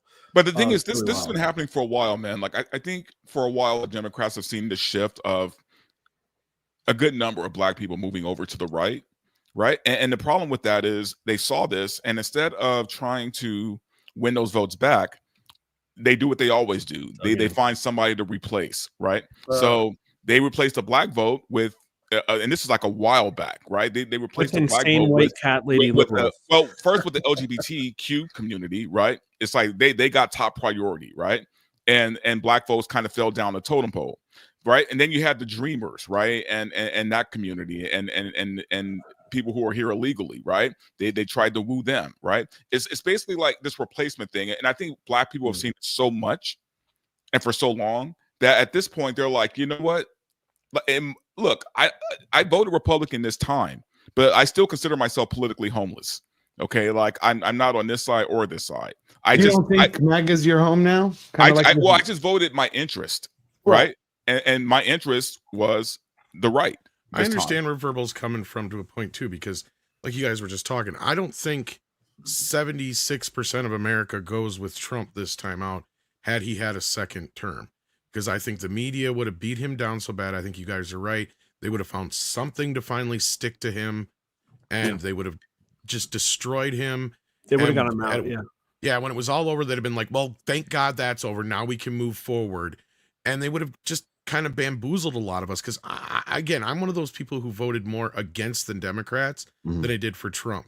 Oh, I thought you came on board. I thought you liked him more. I do like Trump. I am fine with him, and I am in that sense, but I'm still like, if we didn't have these things happen in the last few months that have happened, I don't know if I necessarily would be that pro-Trump. That's my point. I would still be anti the movement that the Democrats are behind at this point. So you're saying if the economy was fine, things would be different?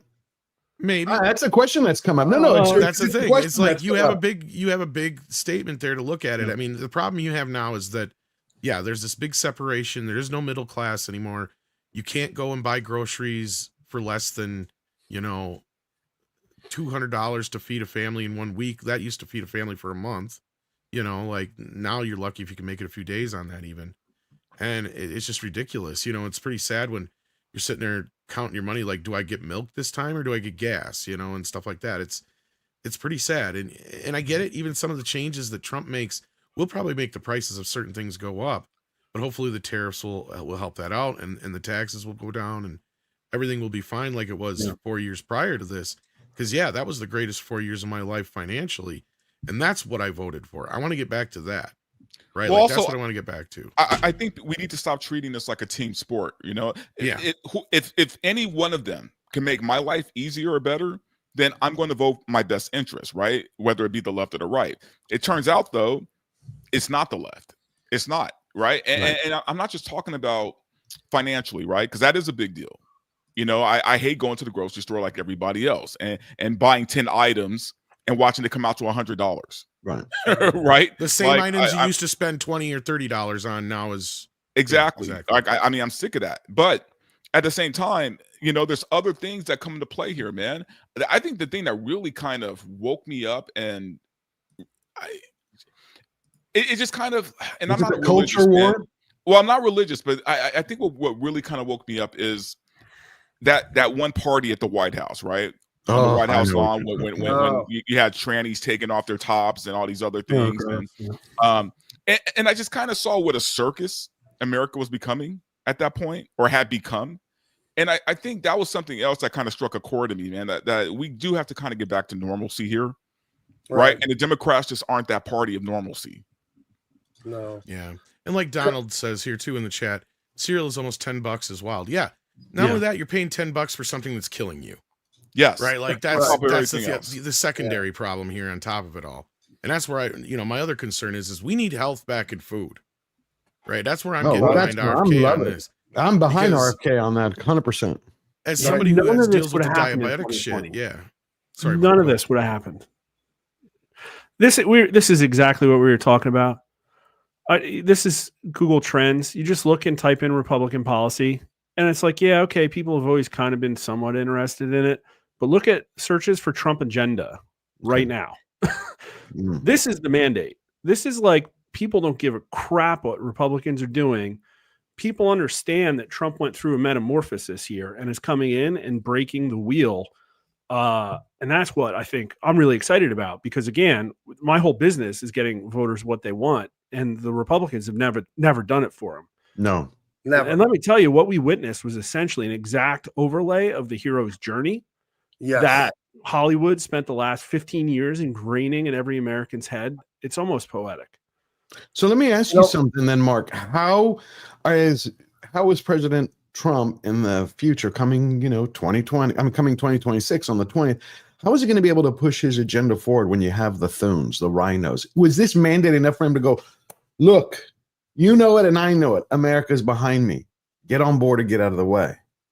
There's going to be stuff that we're just going to have to trust that's going on behind the scenes. If Gates gets in as AG, I think that the Republicans in Congress are going to be really, really pliant. And very agreeable. Very agreeable. Yeah. And listen, I'll be there polling on this stuff. I think everything in his agenda has been wildly popular. The mass deportations, everybody's begging for it now. Everybody hates Bidenomics. All the middle class, like you've said, are all hurting. I think we're going to go through a period of economic crisis. But the point is that what's the counter narrative right now? Who's the person carrying the torch forward for the Democrat Party? It's going to take them a while to figure that out and have any kind of unity of platform. And if Trump just keeps hard charging like this with his head down, I don't understand really what's going to get in his way. And 26 will be a big one. So I do think the Republicans were at least somewhat complicit in the fact that Trump didn't do better down ballot. I think that they had representation stolen from them in the 2020 census. Seth Keshel put a really good article out that says he thinks that Republicans should have picked up 15, 16 more seats because of that census. So keep an eye on who Trump's census pick is going to be. You're going to want to see that guy going in to figure out how many illegals there are. Going to want to know how many get deported. What happens with the housing affordability crisis in the next 2 years might just be enough to change to give them further mandate. And then you're going to have a person leading with the biggest election integrity commission aggressively going after why didn't the Republicans listen. The Republicans picked up 7 points of support in 4 years. They only picked up 6 congressional seats. They should have picked up 30. Right, something's wrong there. But isn't this the first time this year? I hope you keep coming back and update us with all your insight and the polling as this continues. I love what you have to say. Yeah. But isn't this the first time I've read 4 articles that said in the last 40 years that the country identifies more with the Republicans than they do with Democrats? Or is that depending on the polling company?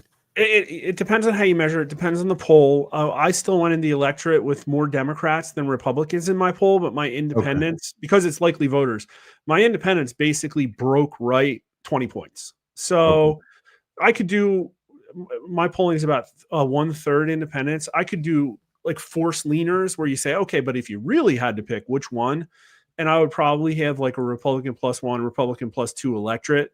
But we don't go off the voter file because it's so dirty that it's just easier to ask people who they support. And yeah, that's why Trump won. And again, I don't think it's because of anything great the Republicans did. I think it's because they have absolutely no choice. And that's what's different too, is that this time, like even the black vote, which went more Trump than it has ever in our polling, also went Republican. So it's not like they were really voting for Trump and not voting Republican down ballot. And yet they all still hate the Republicans. So how did that work out in Arkansas though, with Kerry Lake losing when he won so? I mean, he won a lot in Arkansas. Sorry, Arizona, right? Yeah, Arizona. I meant sorry, not Arkansas. I don't really want to go into too much detail in Arizona. I can tell you that all of the Republican Senate candidates were underpolling Trump. Okay, and it was in the Rust Belt. It was only by like a half to 1 point. And so in my opinion, because Trump outperformed, he should have picked up Rogers and Hovde, and we all saw them counting late at night. I think there's problems with that. But do people split tickets that way in Arizona? Like they're like, I'm going for Trump, but not. I'm going to vote for Trump because he's going to close the border, but let me vote for Gallego who wants it wide open. That's possible. Here's where this is the exact question, and the problem is I only have partial information to answer that. Okay. So the answer is yes, they do, but I don't think anywhere remotely close to what we saw. And in my polling, the problem is I do see a lot of ticket splitting, as do every other pollster, and a lot of it's because as people move into online panels, you just get people that are stupid or they don't read the question and they don't even know what a Republican is, and they're probably never going to vote. But they're like, oh, I knew who Donald Trump is. And so they'll pick Donald Trump. That person might have told you they're a Democrat voting for a third party in the Senate. You just don't know. And so some of that you have to throw out. And so also, like, she got zero help from Republicans. She got not one red cent from the Senate. And so also, I think all of the Republican election officials in this state aren't necessarily helping MAGA candidates, and all your local Republican establishments are very hostile to new MAGA candidates in many places. So makes sense. Really, what they need to do is a massive audit, and they never did one for 2020. They actually had in Arizona volunteers come in and handle a lot of ballots, and they found some stuff I won't go into here. Yeah. But I think that the statute of limitations is still open for that stuff. The ballots still exist. This is something the Election Integrity Commission could very easily go look at, why some of the ballots look different than others from 2020. And I think you learn a lot. And so, yeah, I think there's a problem. She was trailing Trump in my polling, but we're talking like 2 to 4 points. I think she's down 9 right now or something ridiculous like that. Insane. It really makes no sense. Insane. Well, we can see that Trump's message is penetrating everywhere. Look at this. This clip came out the other day, and thought it was quite telling. Guys, we're over here at the Victor Garcia Park here in Far, Texas. We're literally in the hood. Like, this is the hood. You know Cypress, you know Wright, you know Egley. You're in the hood here. So it's currently 1:38 in the morning, but we're driving and we saw some. Damn. Look at what's in the hood. Woo! We the people. You like that? How do you feel about that? That's clean. That's clean. That's your boy. Making change in the community. Dude, his che trompas. Ooh! You see that more and more. I mean, a lot of people are excited about him, except this person isn't excited about him. And I'm glad Gabe is here and get the rest of the panel's thoughts. But you have Superman writer has epic meltdown over Trump. He wants to quit. You have Mark Wade, who basically says, even if by some miracle this turns around, I don't believe in the basic goodness of my fellow Americans anymore. And without this, I can't write superheroes. There's no point. When you see a decline in the quality of my work soon, you'll be able to trace it back to this night. So dramatic. Hmm. Did he So say that? In other from- words, did he you're say saying that you should from be his fired. fainting couch? Say it again, Yellow Raw. Did he say that from his fainting couch? Yeah. You know what's crazy? And What's it crazy to me is that he's writing Superman, right? One of the most American heroes ever created, right? What was And- Superman had some saying, some slogan he used. Truth, justice, And yeah, what was that? Something. The American, way. Yeah. Ah, And here's the thing: the American way changed that, won. right? The American way won out, and he feels it's an attack, right? So it shows you what kind of guy he is. right. This is a guy who doesn't love America. What? Yeah, but what do you see that? I'm going to ask you, Gabe, indirectly. Is that a prevalent mindset also in the comics industry? I thought that Well- was specifically towards, besides Kelly Sue DeMonic. For those of you that don't know, I worked at DC Comics for the better part of 15 years. I've been a professional illustrator and writer of comics for a quarter century now. Superman, Batman, Wonder Woman, Star Wars. You heard of it? I've done it. And I think I've worked with Mark. I've worked with everyone. And to answer your question, most people I worked with in the comic book industry are pretty normal people who love to draw and they want to pay their bills. There are rabid Trump derangement leftists in the industry. And like most of entertainment, those rabid leftists scare the shit out of everyone with cancel culture, whisper networks, and all this stuff. So they control it. It's like the rudder is small, but it steers the giant ship. So that's what I saw. I was on staff at Warner Brothers for 3 years, freelance for many years after that. So no, what he said there is mild. You know, that I've heard some awful things to my face in public. You had an editor, Andy Curry, fired from DC Comics, works for IDW Comics now. He had a tweet like in 2019 or 18 saying right-wing people grew up to be the kind of people that Batman would punch in the face. So this is one of your editors at DC Comics telling the customers Batman hates you because you're a right-wing racist chud. This is bad business. You should not tell your customers that. It's horrible business. So that attitude in comics is prevalent. It's there, and it went crazy when Trump won the election. I was in the closet forever. I never said anything about my politics. I was a superstar. DC Comics hired me to do so much work all the time because I'm very good at what I do. The day after Trump won in 2016, the editor-in-chief or whatever, Marie Javins at DC Comics, emailed me saying that they would protect people like me from Trump and his goons. And I'm like, okay. In my head, I'm like, I voted for the guy. Like, listen, little white lady, you're not going to protect me from shit, by the way. You know, like, I'm not worried about it. I'm very happy that he won. And it was just weird. You know, I had editors tell me, these stupid fucking Christians, blah, blah, blah, at my face at a party, DC Comics party. And me and my wife just looked like him, like, okay, bye, because we're Christians. And it's just the out and out bigotry to patriotic, family oriented, heterosexual Christian is just there. And it's just okay. And I haven't worked there for a few years now, so I don't know what goes on, but I see their output, the books they make, all the weird sexuality in the books. And I famously quit DC Comics in 2021 because they wanted me to work on a new Superman book where they ditched the American way as the motto. And the underage, that's very important, son of Superman, we're going to explore his bisexuality in the book. So I'm like, I'm out of here. But that's exactly why you wrote American Lawman. That's exactly, that's why. Please I got tell out of everybody here. about it. Oh, well, let me, thank you. I'll If share you have my a copy, please tell everybody about it. Yeah. So I'm superstar artist for Marvel and DC Comics and all that. And I've gone on my own and I've created big man comics. And this is as good or better than anything you're ever going to get from Marvel and DC Comics. And I teamed up with Dean Cain. And we've created a character who's like a Lethal Weapon, Indiana Jones, James Bond. He's the all-American lawman. This is the sequel that's currently being worked on. We have the first edition. And I have stuff that's like Star Wars. And, you know, Tyrus from Fox News, he and I have like an Incredible Hulk style book coming out. I'm going to draw this one and write it. We're going to release that like in the spring of the summer. Wow. And here's another cover for so you got like your Ninja Turtle mutants and all that. You got Tyrus as the superstar monster wrestler guy there. And I also have another book that's like the Goonies with another YouTube friend of mine is Jericho Green and the Hammerheads. It's very much like the Goonies and the Lost Boys and all that. But yeah, currently I have this Dean Cain All-American Lawman graphic novel. We did put that out last year.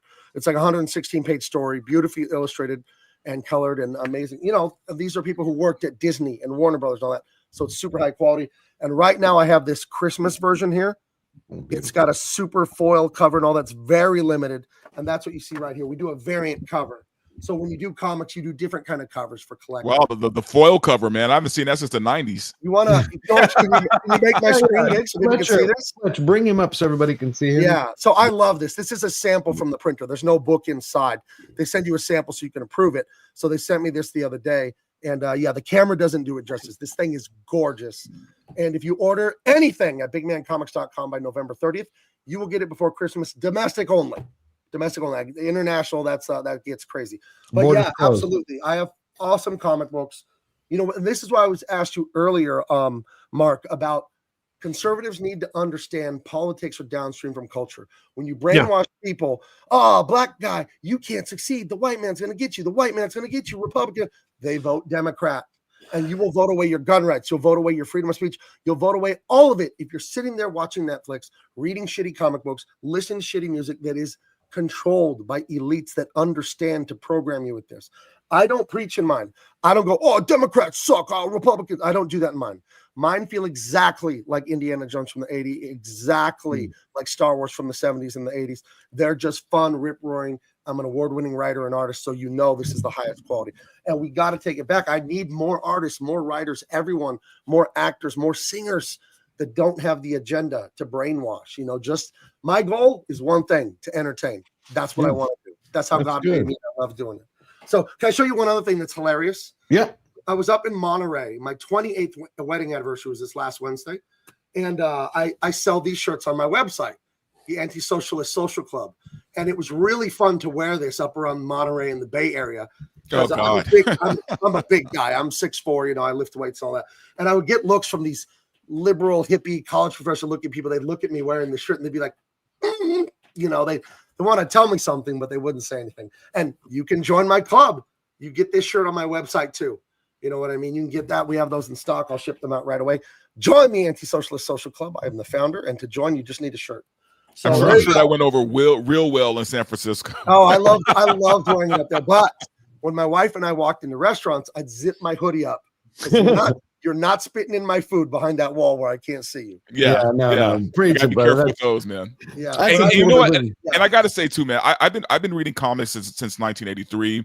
I still remember my very first comic book ever that I bought with my allowance, and I think I was getting like, you know, $2 a week or something like that for my allowance back in the early 80s.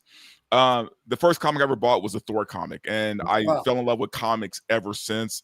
Been still reading to this day, and to see what they become is tragic, man. On some level, right? On the mainstream level is tragic. You know, the Marvel, the DC stuff.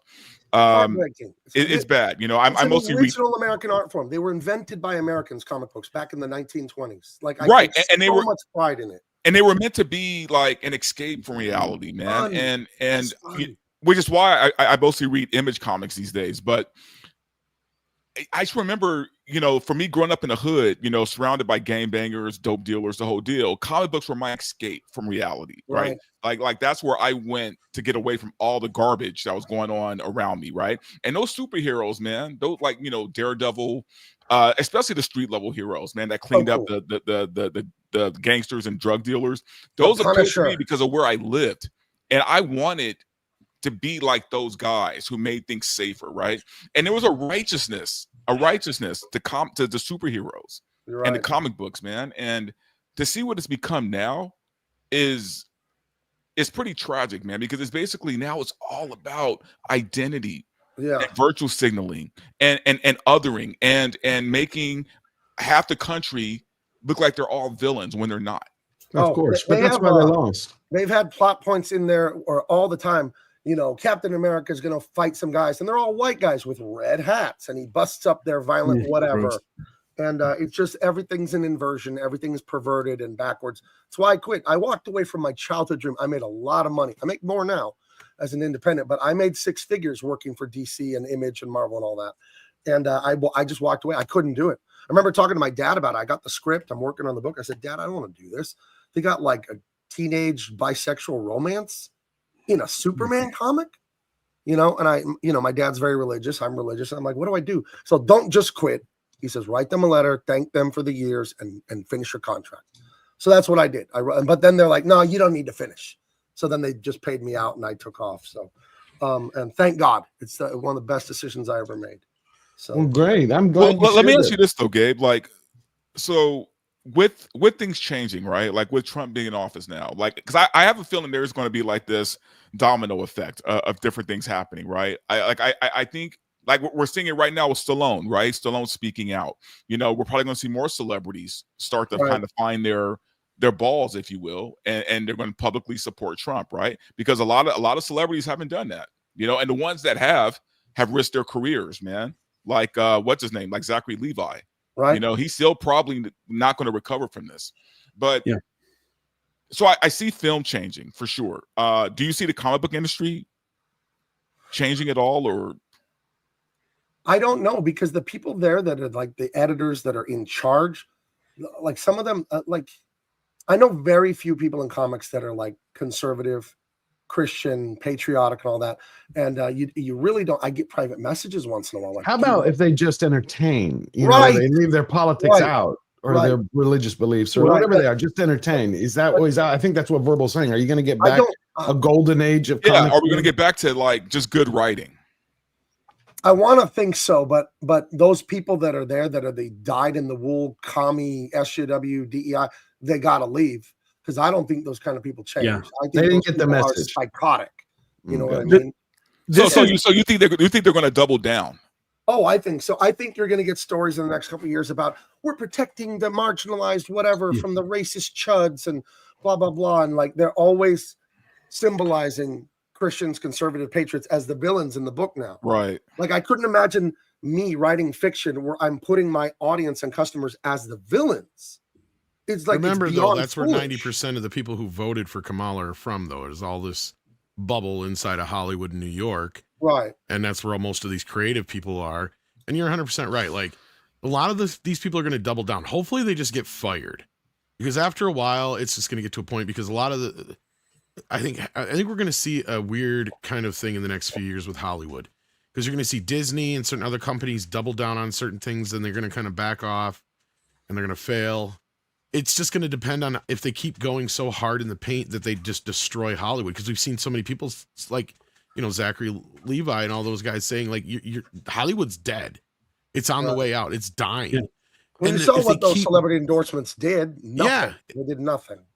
And if they keep down this road, that's exactly what's going to happen. So I agree with you. Like, until they get a lot of new blood in Hollywood, we're going to have to see a new revolution. It's probably going to take to the end of this decade for things to kind of get sorted out, I bet. I think the culture war has already been won. So Twitter is culture, in my opinion. I think the conversations in Twitter surrounding this election were the most accurately reflecting of reality, of the political realities, the social and cultural realities. And I think this independent ecosystem that sprung up around this election cycle was astounding in a way that just look at 4 years ago, and everybody was watching mainstream media to see who was calling states when. And now nobody cared at all. They were on independent live streams. That's a huge change in just 4 years. And to me, what we're talking about here is a culture problem, in that the cultures that they created in all these companies, not just even entertainment companies, but also, you know, Wall Street and the technology companies, is that culture doesn't reflect reality. And so I was just watching, I had never seen it before. I was watching Deer Hunter the other night. And what my opinions are about that is it's not a political story, but it reflects reality. It was written by humans. It's written by people that understand the world and people's interpersonal relationships. And so now you have, like, to me, the big one to watch is Disney, because just in the last few days, it came out that they're going to go back and advertise on Twitter. So in my opinion, that's a very good sign that they realize that they're losing the culture war. Problem is that company is still packed full of SJWs that don't understand reality. They think that Reddit is reality. And so I would love, here's how I know there's, like, in my opinion, personally, they're going to lose, is that's great that maybe Bob Iger will come out and say, oh no, you know, please, actress in Snow White, stop talking bad about America and let's advertise on Twitter again. That doesn't mean I want to see a new Star Wars movie out of it at all. That doesn't mean that I'm necessarily going to go to bring my kids to Moana 2 without very carefully reading the reviews. So I don't think they're going to be able to turn it around. I think it's just going to be a long, slow dying off process. I think you're right. And I think, like Anton was saying earlier, that CNN, MSNBC are dying and being replaced by the creators. I mean, look at what I'm doing now. I started my own company, Big Man Comics, and I just use social media. I don't have to pay for Twitter. I mean, I pay for Twitter, but I get paid to be on Twitter because I get all that engagement, YouTube, Instagram, all that, and I become an independent creator, and I'm making more money now, crowdfunding comics, than I made a good salary at DC Comics. You know what I mean? And I think that's what can replace it, because the people at DC and Marvel and all that that died in the world of social justice, I know for a fact they're still there because I still have friends in the business. I see their names. Like, yeah, they're still the editor at such and such company, going to hire their stupid friend that's going to write this woke story where, hey, Mark, you're the villain in this story. Don't you want to buy it and read it, Mark Mitchell? We make you the bad guy. Isn't that fun? We fucking hate you. Buy our book. Like, why would I do that? You know? Right. That's not where you're going. But real authentic stories, and any person that is a good writer wants to relate with actual human beings in a way that doesn't boil down to stupid identity politics. Right. Absolutely. People are tired of that. It's time to give the customers what they want and stop playing the games that they did. Because we've seen the meltdowns. I mean, there's more that came this week after the election. I mean, this nutcase. So you have North Carolina, you have Carolina, Alabama, Tennessee. You have states that are still suffering, you know, from Hurricane Milton, Hurricane Helene. And you know, this lady decides to have a meltdown, and she in Utah, and 800 people lost power because of this. 800. She just decided to go up and like, I'm just going to sit here, so they had to turn it off. Yes, we have a mental health issue in America, and the ones who are suffering the most are white women. And the biggest problem is that you have too many doctors where their number one thing is to just confirm. Oh, not absolutely. fix, confirm. Validate. And now we have a new breed. Now we have a Something new else. breed. Now we have a new breed. All because I think we're all starting to see this for what it is. And I'm just going to put this out there because I think I'm onto something else. You know how Kamala Harris was widely criticized for being somewhat absent during her vice presidency, and, you know, what did she accomplish? What if she was working and it was just highly classified. Highly classified. She should write comic books. She should write comics. That's exciting. I would love to read a comic about what Kamala Harris was doing. Wait, working on what though? Right, that's top like secret. Oh man, she didn't accomplish nothing. She's just doing super high level, you know, classified things. That's what. No, it's prosecuting Trump. That's what they're saying. Working to connect him with who listen to the rest of it. Prosecutor of transnational organizations. She told us she knows how to handle men like Donnie. Go take your meds, lady. My favorite one is they said Elon Musk changed votes with the Starlink satellites and then destroyed a satellite to cover the evidence. I know. Yeah, that's what I heard yesterday. Yeah. This one was kind of harsh. 60% of Latino voted for Trump, maldito lambone toito. Y'all are all ass kissers, y'all fucking prejudiced and racist motherfuckers. This is why I consider myself Afro-Latina, not Latina, because I'm not like none of y'all fucking 60%. None of y'all. Y'all can all go to fucking Yeah, but what about me? I voted for Trump. She's a little angry. I got some numbers on this one quick. Women are definitely the soft targets. We asked, generally speaking, should Americans be proud or ashamed of the history of the United States? And only 17% of people say ashamed, which is pretty good. Like, I mean, 68 is proud. It could be better. Men under 40, 14% ashamed. Men over 40, 10% ashamed. Women under 40, 34% are ashamed. Women over 40, 18%. Hispanic voters are most proud of America's history. So, well, can I weigh in on that? I'm, half Mexican. Yeah. And I remember I'm 46 years old, and I was sitting on my grandpa's lap. I was like 5-6 years old, like 60 Minutes or some news program was on. It was the first time I heard of racism. I just sort of started paying attention. And this black guy and this white guy, and I asked my grandpa, what is this? Why he doesn't like that guy because he looks different? And he explained to me the concept, and we're Mexicans, right? I'm Arab on the other side, but and I asked him, is this like a big deal, a big problem? Is this scary? And he said, no.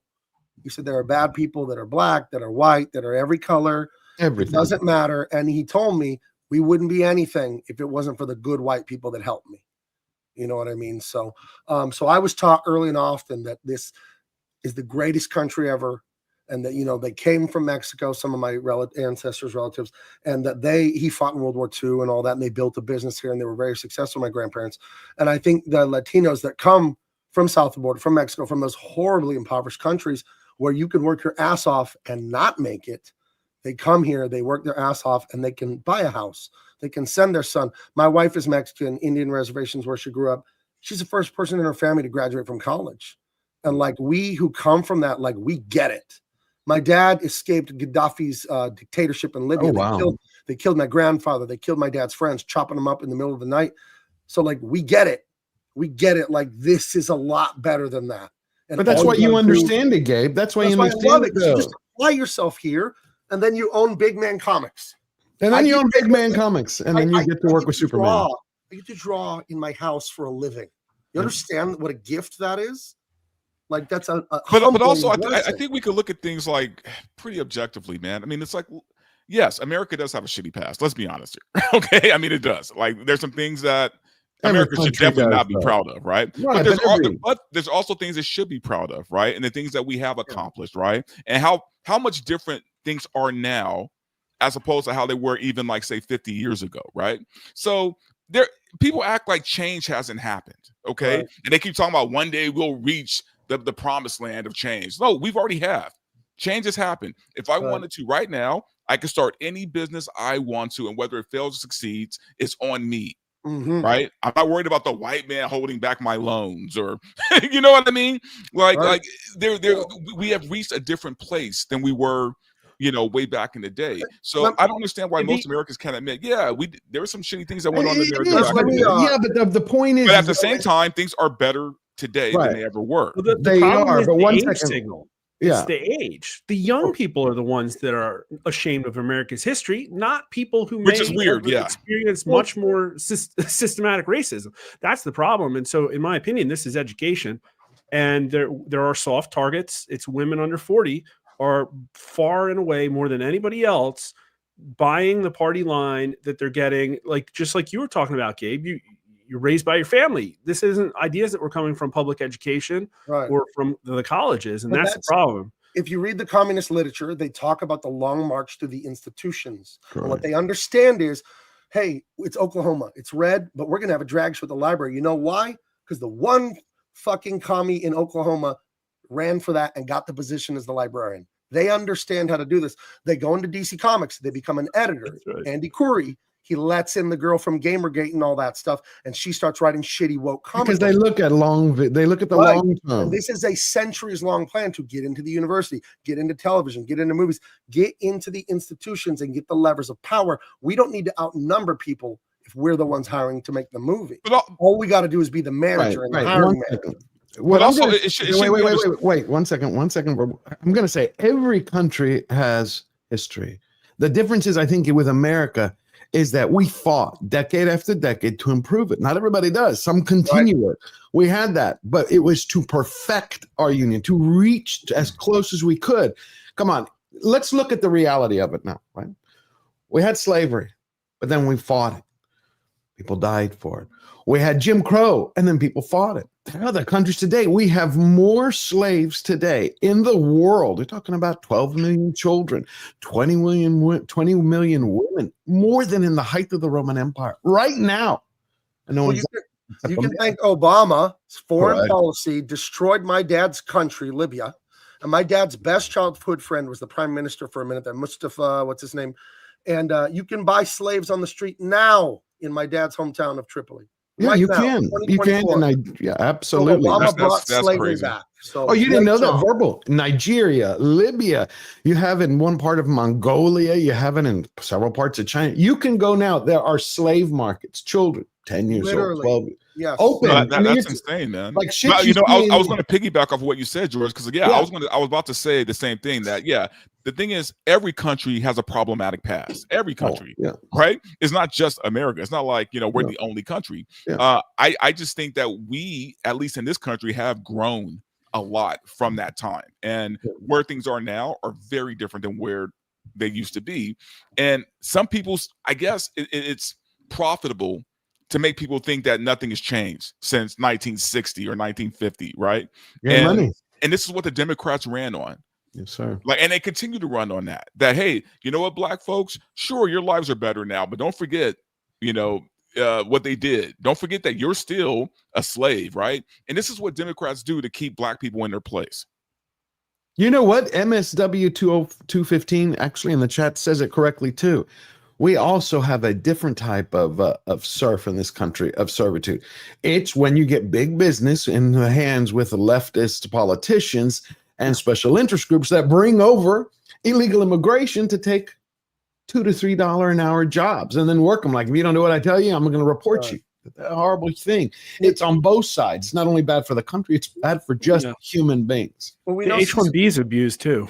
Oh God, yeah. Cesar Chavez, the famous Latino advocate for migrant workers back in the 60s. Yeah, I remember. He was famously against illegal immigration.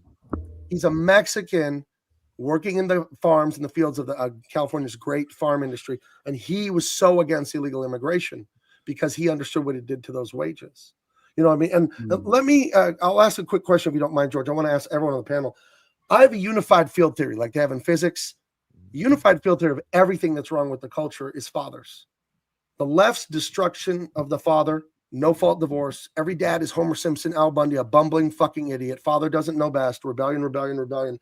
When you don't have a father growing up because of divorce, neglect, abandonment, or you have a very weak father, you don't have the ability to self-validate because your father is the only one that can give that to you. Your mother cannot. Only your father can look at you in the eyes and say, hey, you're better than that. I love you. Don't do that. We are better. You can be so much more. That's what men can do for children. And when we take men out of the culture, we attack men. We say toxic masculinity. You get these weak people who are very passive aggressive and resentful because they don't think they can achieve anything. And they see greatness and beauty and truth, high achieving things like Star Wars and Tom Brady and Amazon and anything big, any big company, any big success, Donald Trump. And instead of believing they can do it themselves like normal people do, they never had that father encouragement. And now they're just resentful people. And they want to tear down institutions and beautiful things because they hate that it's not them. That should be me, that success, that money, that fame, that wife, that family. It should be me. And they don't realize they're capable because they never had the father encouragement. That's my unified theory on all of this, is that we destroyed the father. So we have a bunch of resentful people who don't believe in Of course. We saw John Calhoun. He did an experiment, which a lot of scientific researchers say is BS, but I've looked at it. It was called a Universe 25 experiment, where he did it with mice back in the 60s, right? He was trying to do a research on population, like when you have overpopulation, what happens to the family? What he ended up discovering is what happens to the society when men become weaker. They stop defending women. They stop protecting the family. They start what he called self-grooming, only focusing on themselves. And within 1 to 2 generations, they become weaker. Women become stronger. And the next generation, the entire civilization dies. Right. Because you've destroyed the structure. You have no heroes, no role models, no defenders, no fighters. They go away. You get weak men. And then all of a sudden, you get this rise and this aggression, which we've seen from leftist Hollywood, especially the females. And the next thing you know, your kids don't have anyone to look up to, and they're done. They're done. Yeah, and that's why we're seeing this. I was trying to figure out how to respond to that. And I think it wasn't a systematic attack necessarily on men. I think it's a systematic attack on integrity. And that their goal has been to literally destroy integrity in every organization, with the dechurching of America, with the normalization of divorce, with the way in which every authoritative institution has been co-opted by special interests. And the problem I see is that, like history tells us, like most frequently, the person that steps up and corrects that problem is a bunch of high integrity men. Right. And so the issue is that we haven't really done that necessarily. And this kind of plays into this idea of the fourth turning, which is, at every once in a while, there is a crisis and everybody has to step up and pull through, and new leaders have to emerge in order to correct the wrongs, essentially, that are made by the failing of integrity in institutions. And I think we're at kind of the cusp of that. What it tells us is that although we may be out of the woods in some regards, a massive crisis is probably coming still. But how do you see it unfolding? A crisis, you mean financially, society, a mixture of both? Or you're talking a more of a schism? So the fourth turning goes into how everybody looks at history like linearly, as in, hey, like who was around in Rome when it fell and who are all the people? And what it doesn't look at it diagonally, which is like, okay, well, the people who were troops in World War I were the ones that were like leading battalions in World War II. And so really what happens is every 80 years or so, there's a fourth turning. There's these turnings where if you go back through all Western civilization, there's basically a crisis every 80 to 100 years. We have World War II, then before that, the Civil War, then the Revolutionary War, and there were like more before then. And what happens is like, you know, usually there's a tremor. That's what World War I was. It's been postulated that for us, it was a great financial crisis. Right. And everything gets really bad and leaders have to step up, and almost unilaterally, they're from a generation that hasn't really had this call. And so it's an entire shift in the entire psyche of America. And a really good example of that, in my opinion, is how everybody looked at J.D. Vance and said, wow, what a stunning debate performance. I never expected this. He handled it very differently than Donald Trump. In my opinion, that's a very good sign that millennial leadership is going to be different than what everything we've seen before. But basically, this is exactly what played out, is that World War II is a massive crisis. Whole new institutions had to get built, and there were social values that were very cohesive. Everybody was focused on being part of a functioning society together. And then that gets undermined by individualism and then a discovery of new ideals. And ultimately, everything falls apart into where another crisis happens. Right. So I don't know what this means for the crisis, but the fourth turning people have been saying, like, we are on the brink. And listen, stuff's not great. You know, even if Trump comes in and massively overhauls the economy, we're in a really bad situation now with the debt and with how overvalued all these assets are and potential threats from de-dollarization. And our geopolitical situation's in a really tough spot. And so he could come in and do great. And yet still we're in a situation where, again, the entire food industry, the entire pharmaceutical industry, the military industrial complex, all these people have an incentive to maintain the status quo because the organizational rot has gotten so bad. And I would say like societal values and cohesion are not in a very good place. You know, the church, the organized church is sucking wind right now. It's not to say there aren't healthy churches.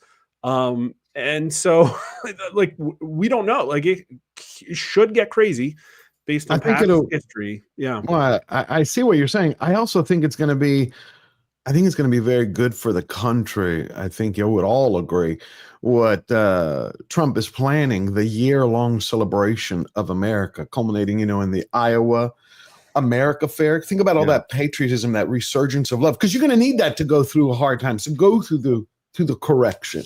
What do you think about that, everybody? Oh, well, one thing about patriotism and patriarchy and the left, their rallying cry, smash the patriarchy, right? That's destroy men. That's not what it means. Pater in Latin is father. It doesn't mean men. It means father. And that's a huge difference. There's scientific study that shows if a father goes to church, there's a 93% chance his kids will share his religion. If the mother takes the kids to church, it's like 17%.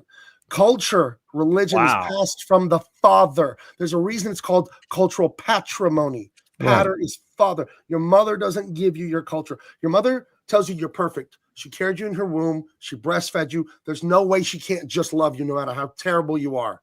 Your father goes into the real world with you, says, listen, Mark, we don't do that bullshit. We're Mitchells, and you're better than that. You better not do it again. Your mom doesn't do that. She said, my baby Mark didn't do anything. Oh, that's nobody likes that when you do that. And this is why we need the dad. And if you don't have the pater, you're not going to have the patriotism. You got to have the fathers. I'm telling you, it is what's devastating. You can look at the cultural decline of this country, and it mirrors no-fault divorce. It mirrors all the girl boss. Father's a fucking idiot. Get the dad out. Oh, tackle football's too tough. Don't roughhouse. Don't be a boy. Well, and that's the thing. We pathologize masculinity. We have a generation who was raised on participation trophies, right? Who are now unfortunately in positions where they're in control of things like our comics, our movies, our video games, right? Absolutely. Right. Look at that mother who was arrested the other day. I don't know if everybody saw that. It made the news. I was looking for the article to share with you. A mom was arrested by a police officer because her son walked to town. I saw that. He walked less than a mile. I was like, what are you talking about at 10 years old? I would go everywhere. I mean, I think we all did. It's like you can do. And she's like, well, no, you let him go alone. He's only 10 years old.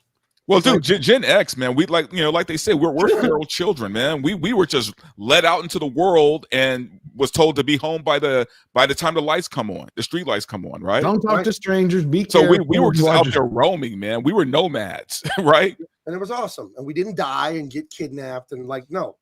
But again, you need fathers to calm the mothers down, to tell them there's not a kidnapper under every blade of grass. They can go. I rode my bike to the comic book store like 4 miles from my house when I was 12. It was fine. Right. It's fine. We're totally fine. Again, these are people who, when they were children, would act up in the grocery stores or wherever other store, and throw a fit, and their mom wouldn't whoop their ass, wouldn't discipline them. And then we have to deal with these people. I know. We had to deal with them when they were young brats. Now we have to deal with them now. They needed to get their ass whipped. My mom at one point, because she did it. It shamed me. We went to this store called Gemco, and she's like, don't run away from me. You have to be within eyesight. And I went to look at the toys. I get back. Not only did she whip my ass, I mean, not to cause pain, but to shame me. The next time we went there, she pulls out, there was a leash. She stuck me on one of those leashes where she could hold me. I tell you what, I never left her side again. Imagine. When I was, I'll tell you what a dad does. When I was 4, my brother was 5. We went to the University College bookstore. My dad was buying some books, and we had seen Grape Hubba Bubba Bubblegum on TV that morning, and we saw it at the college bookstore. Like, Dad, can we have the gum? He's like, no. And my dad's not like, my brother's like, let's just steal it. So then we're in the yard blowing giant purple bubbles, and my dad looks through the window of the living room like, what the hell? He comes out. You stole that? He makes us put on Sunday best shirts, ties, everything, and takes us to the bookstore to return it and apologize. I thought we were going to jail. I was crying the whole way in the car because I'm 4.5 years old. I didn't know what was happening, but I knew I had stolen something. And that was the end of my criminal career. It was explained to me that was unacceptable, and I think mothers, they just don't do that. They love you too much. And I'll tell you one other thing. There's a guy named Dr. Robert Glover. He wrote a book in 2000 called No More Mr. Nice Guy.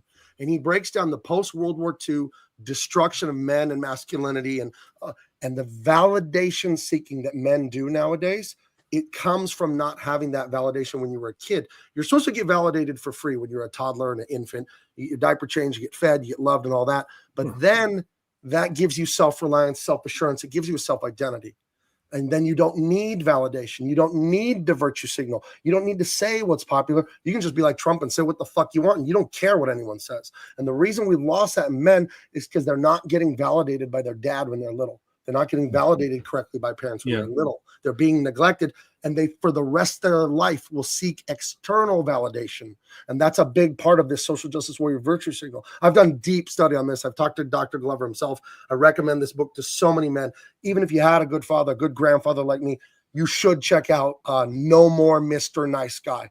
Everyone should read this book. It's insane. It diagnoses what's wrong with men and the left and all that nowadays. I get no money from that book. I sincerely believe in that book.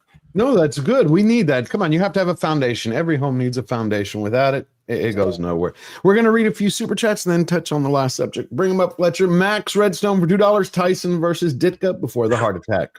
Before the heart attack. I like that. That is really cool. Thank you for that. We have Max Redstone again for $5. In the UK, the shadow government is the checks and balances in a parliamentary system. In Washington, D.C., the system would be an unscrupulous power grab. Right. Yeah, absolutely. And this isn't the UK. I love my cousins across the pond, but we're republic. They can't believe this is a good idea. Like, there's no way. No, you never know. They're out of power and they cannot handle it. House, Senate, White House. And they see that the men, I think it was the popular vote. Wouldn't you think, Mark, that really has thrown Democrats over the edge? Like, if it was just the Electoral College, they would have been like, oh, it's the Electoral College, but the popular vote. Well, yeah, we were attacked so much for just saying it. And I'm surprised that the New York Times actually came out and put one poll that showed Trump up 1 point. So good for them. But yeah, it got so bad that Real Clear Politics is just a big name in the industry. They just take all the polls and put them on one page. And even they got attacked. At one point, they actually got removed from Wikipedia's aggregation of election predictions, I think about 3 weeks before the election. And they literally just report what other pollsters put out. And it's because it showed that Trump was winning the national popular vote. Wikipedia said, no mas, can't have that up there. And then New York Times, I think it was, ran a hit piece on him 3 or 4 days before the election. So it was the popular vote that has sent them over the edge because there's no wiggle room for them. They can't say it's the screwy old electoral college system.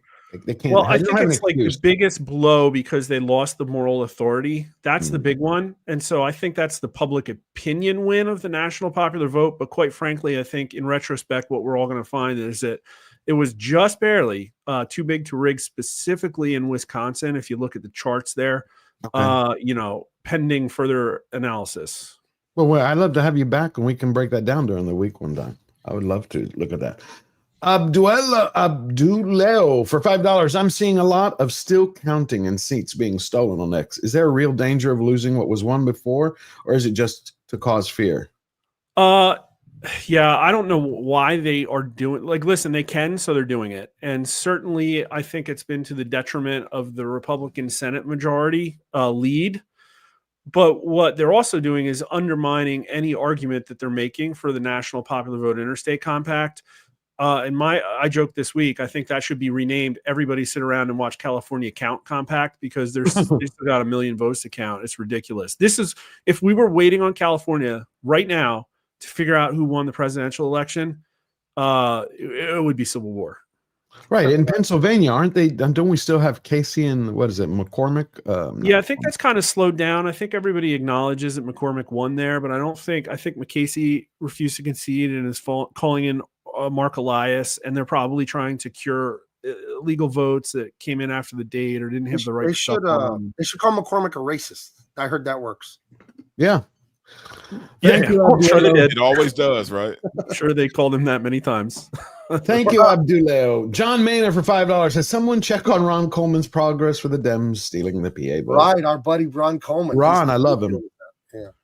Let me tell you, he is a constitutional legal. Was he involved in Pennsylvania stuff? I believe. He was saying that on Twitter. Yeah, he was saying that on Twitter. Oh, cool. I'll have to look into that. What the big question mark for me right now is that very famously before this election, Harmeet Dillon was told to go to Arizona and spend her time, effort, and focus on there. Yep. She's been awfully quiet. And so I wonder ostensibly if we're not in a situation where, certain evidence is being gathered. I don't know. That would be amazing. I'm not saying that's what's happening. Right. But you mean like Kamala? You mean like Kamala is doing her own prosecution of transnational organization? Like that lady. Harmeet. No, I know. Yeah, I'm just like making a joke because the fact that I saw that lady say that. I know what Kamala's doing, but then people have picked it up. No, she really didn't lose. She had to. She's a spy. No, I love it. It's like the left's version of Q. I guess so. Thank you, John Maynard. John Kokoza, our good friend of the channel. For $2, NFL players are doing the Trump dance today. Ooh, I'm going to have to go check that out after the stream. Thank you, John. Jones did it last night when he won the heavyweight fight in UFC. Oh, and he gave Trump the belt. That's right. And I didn't see that. Oh, it was awesome couple fights last night. Some were stinkers. The Michael Chandler and Charles DuBronx fight was insane. If the Tyson one let you down, the Charles DuBronx Michael Chandler fight was one of the best fights I've ever seen. Well, hell, I'm going to go check it out. Thank you for that. Blitzen gifted 10 Georgia Giant Slayer memberships. Bless you, Blitzen. I appreciate it. Everybody, please go thank Blitzen. That's a beautiful thing. And we got Greek Life for $20. Please keep us informed, George, and spread the word in a way that all can possibly understand. I hope we're doing that. Love your guests and your interactions. Feel like the real news I've been missing on TV. Oh, hey, always happy to bring it. We're the media now. Thank you, Greek Life. And Ghost Silver, I love it. Says nothing, just drops 5 pounds. That's based. Thank you for that support. That's beautiful. David Nelson for $5. Do you guys recommend using a crowdfunding consultant or just do it alone? It's for my TTRPG manual, 550 pages. Need help with editing and publishing. That's to you, Gabe. David Nelson. Well, first of all, you should be proud of yourself going out there and making your own product. Grow your social media. That's the key. You got to have Twitter, YouTube, Instagram, because you got to sell this to someone. It wouldn't matter if you made the most perfect product if no one knew it existed, right? This is basic. You already know this. But in this amazing world of social media, you can have free advertising to 8 billion human beings. It's awesome. I love doing it with my stuff. And that's a huge focus of what I'm doing at Big Man Comics is building my George, you consulted with the person that's working with me on my YouTube to grow my YouTube and to help us grow Twitter, like the techniques that you use and all that. By the way, sub to my YouTube. Everyone watching this, we're almost to 10,000. Let's get me to 10,000 on YouTube. There's a lot of fun content. Hell yeah. A lot of fun content on my channel. But yes, David, grow your social media and then deliver what you say. In indie comics, there's a huge problem with some people. They're selling comics and these things are 2, 3, 4 years late. I've been a professional artist, writer, illustrator for 25 years. I've never missed a deadline once. You don't do it. People give you money, you give them what you said, and you do it on time, come hell or high water. So that's a huge problem. Do not bite off more than you can chew. Don't promise people things you can't do. And if you don't know how long something's going to take you, estimate longer. Tell the customers, if you think it's 6 months, then tell them I'll have it in 9 months. Do not be late. That kills it. And it's a very wrong thing to do to customers. I think it's very unprofessional. So, and I don't do That's great. Well, that's great. Great advice. I'm glad we could help you. Breezy's Comics and Collectibles, member for 3 months. USA. Always. God bless USA. Red French Moon, member for 4 months. Always great to see you. LOL, I like to preach for anime. I just love it. Yep. I am now moving forward after Marineford. I'm going into the Fish Island story. I believe it's Fish Island for One Piece. Hail One Piece. I'll watch Arcane season 2 later. OC Diddy 93. Diddy, not DD, not Diddy. Member for a month. Amazing panel. Amazing panel. Please come back often. God bless. God bless you. Hopefully we'll get them all back together again. Love Anton and Dean Cain. And now Mark Mitchell's here and Gabe. Red French Moon for €5 in anime, especially in shonen. There is always a father figure for the young hero to look up. A torch to be passed on. One of the many reasons for manga success. Exactly. Yeah. Manga, they won't allow anybody to tell them to hate their history. Nope. It's what you pass on. It's what you look up to. It's your foundation. It's what we need. It's what we need. All right. We're going to do this last thing, and then that will be it. Where did she go? Oh, Vivek. It was Vivek. It wasn't the Baldy. It wasn't. Oh, no. It was Vivek. Because Vivek just, I think one of the great things that they're going to do is DOGE between him and Musk that Trump has announced to clean everything up. Just trying to find where I put it. There it is. Let's see what he's saying about it. Go. This was from today. Are you expecting to close down entire agencies like President Trump has talked about the Department of Education, for example? Are you going to be closing down departments? We expect mass reductions. We expect certain agencies to be deleted outright. We expect mass reductions in force in areas of the federal government that are bloated. We expect massive cuts among federal contractors and others who are overbilling the federal government. So yes, we expect all of the above. And I think people will be surprised by, I think, how quickly we're able to move with some of those, given the legal backdrop the Supreme Court has given. That's beautiful. I like that. I mean, I think that was one of the best ideas that they had. But even better than that, Vivek was talking about it 4 days ago about the Department of Government Efficiency. If I can find, here it is. Here it is. And what I liked really about it, well, I won't spoil the surprise. You'll hear it. And I think they look at elected officials as these cute little puppets that come and go every little while. Not anymore. There's a new sheriff in town. Donald Trump's the president. He has mandated us for radical, drastic reform of this federal bureaucracy with the learnings of that first term. And you look, Elon and Elon's solving major problems of physics. I came from the world of biology. What we're solving here now is not a natural problem. This is a man-made problem. And when you have a man-made problem, you better darn well have a man-made solution. That's what we're bringing to the table. We're assembling the brightest minds in the country. This is the equivalent of a modern Manhattan Project to take on, I think, the major problem holding our country back. It's the federal bureaucracy. Target that cost, save the money. Did someone say it? Nope. Ensure self-governance. And Sean, I think we did something pretty novel here, right, if I may say so. If I just want to say, it's this Department of Government Efficiency, it is built with an end date. We want to be done by July 4th. 2026. So for the first time in history, creating a department, creating a new government project that is designed to end when its work is complete. I think that's brilliant. Yeah. It has an end date. What do you think of that? It's like, we're going to come, we're going to do what we're told to do, we're going to clean everything up, and then we're out of there. Well, this is what we voted for, man. We voted for sweeping change, right? Like, I'm politically homeless. I don't care. I really don't care for either side. I just want things to change from what they've been, right? And I want things kind of, at least on the track to being done the right way, right? Like, regardless of where you sit politically, man, it's like at the end of the day, you have to be able to afford to pay your rent. You have to be able to afford to eat, right? And not have to worry about the food that you're eating is poisoning you, right? There needs to be a change, and we've let this government get too fat, right? We let them get too comfortable, too lazy, and we need sweeping change. And that's exactly what I voted for anyway. Well, good. And I think for all them people who are melting down, Charles Barkley had a few words of advice. I haven't seen him in a while. Anyway, I thought he was prescient to see Charles Barkley come out there, and he's just like, here it is. Because they're still, you have Whoopi Goldberg, she insulted that Staten Island bakery, and they're saying, she defamed her character. Oh, Whoopi Goldberg, the same one on The View the other day, who was saying that, she's just like us. She works a regular job just like the rest of us. These people are so clueless, man. I especially those hens at The View. But Whoopi to say something like that, again, this is why they lost. Out of touch, verbal. Out of touch. The View's beautiful. There was an article about that, talking about how execs at ABC acknowledged that it totally doesn't reflect half the country.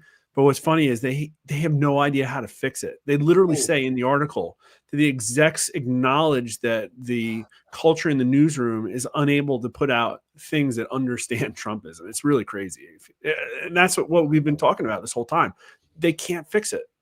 So they're lost. But what do you think of stories like this? You heard about that woman she had an election day meltdown. I'm just curious, because there's a lot of people who are going forgive and forget and move on. But I think there's certain things. Which one, man? There were a lot of meltdowns. Oh, no, this one, she made the news. She lost her job. Here, let me see. I'll bring it right up. Oh, well. Literally, please delete me, block me, get rid of everything of me, or step to me so that I know what's up and then I can handle you how I see fit. Just because you won doesn't mean we don't remember who the blank you voted for. You're not in the clear. Please don't test your gangster on me, because you will end on a stretcher, gone forever. What does that mean exactly? Yeah, so it sounds like a threat. It sounds very extreme. And again, I was in a moment of high emotions, and I shouldn't have ever posted the video. But the message I was trying to get across, and it came off very wrong, was, if this is going to give people the almost permission in their minds to enact violence against women or anybody, I wanted to basically just say, I'm not going to go down without a fight. I mean, it's my life's dream to be a teacher. I consider those kids my kids because I don't have any of my own. And they fill that for me. And it's so fulfilling. It's so rewarding. And I know that what people see right now, I don't look like that person, but I truly would do anything to help any child and any family in need. Just because you won doesn't mean we don't remember who the you voted for. You're not in the clear.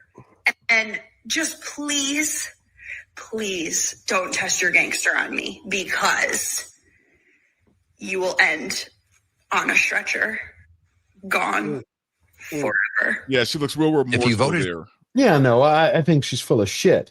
But to me, it's like, you gotta feel sorry for him. You feel sorry for him? Yes. Here's why. Okay.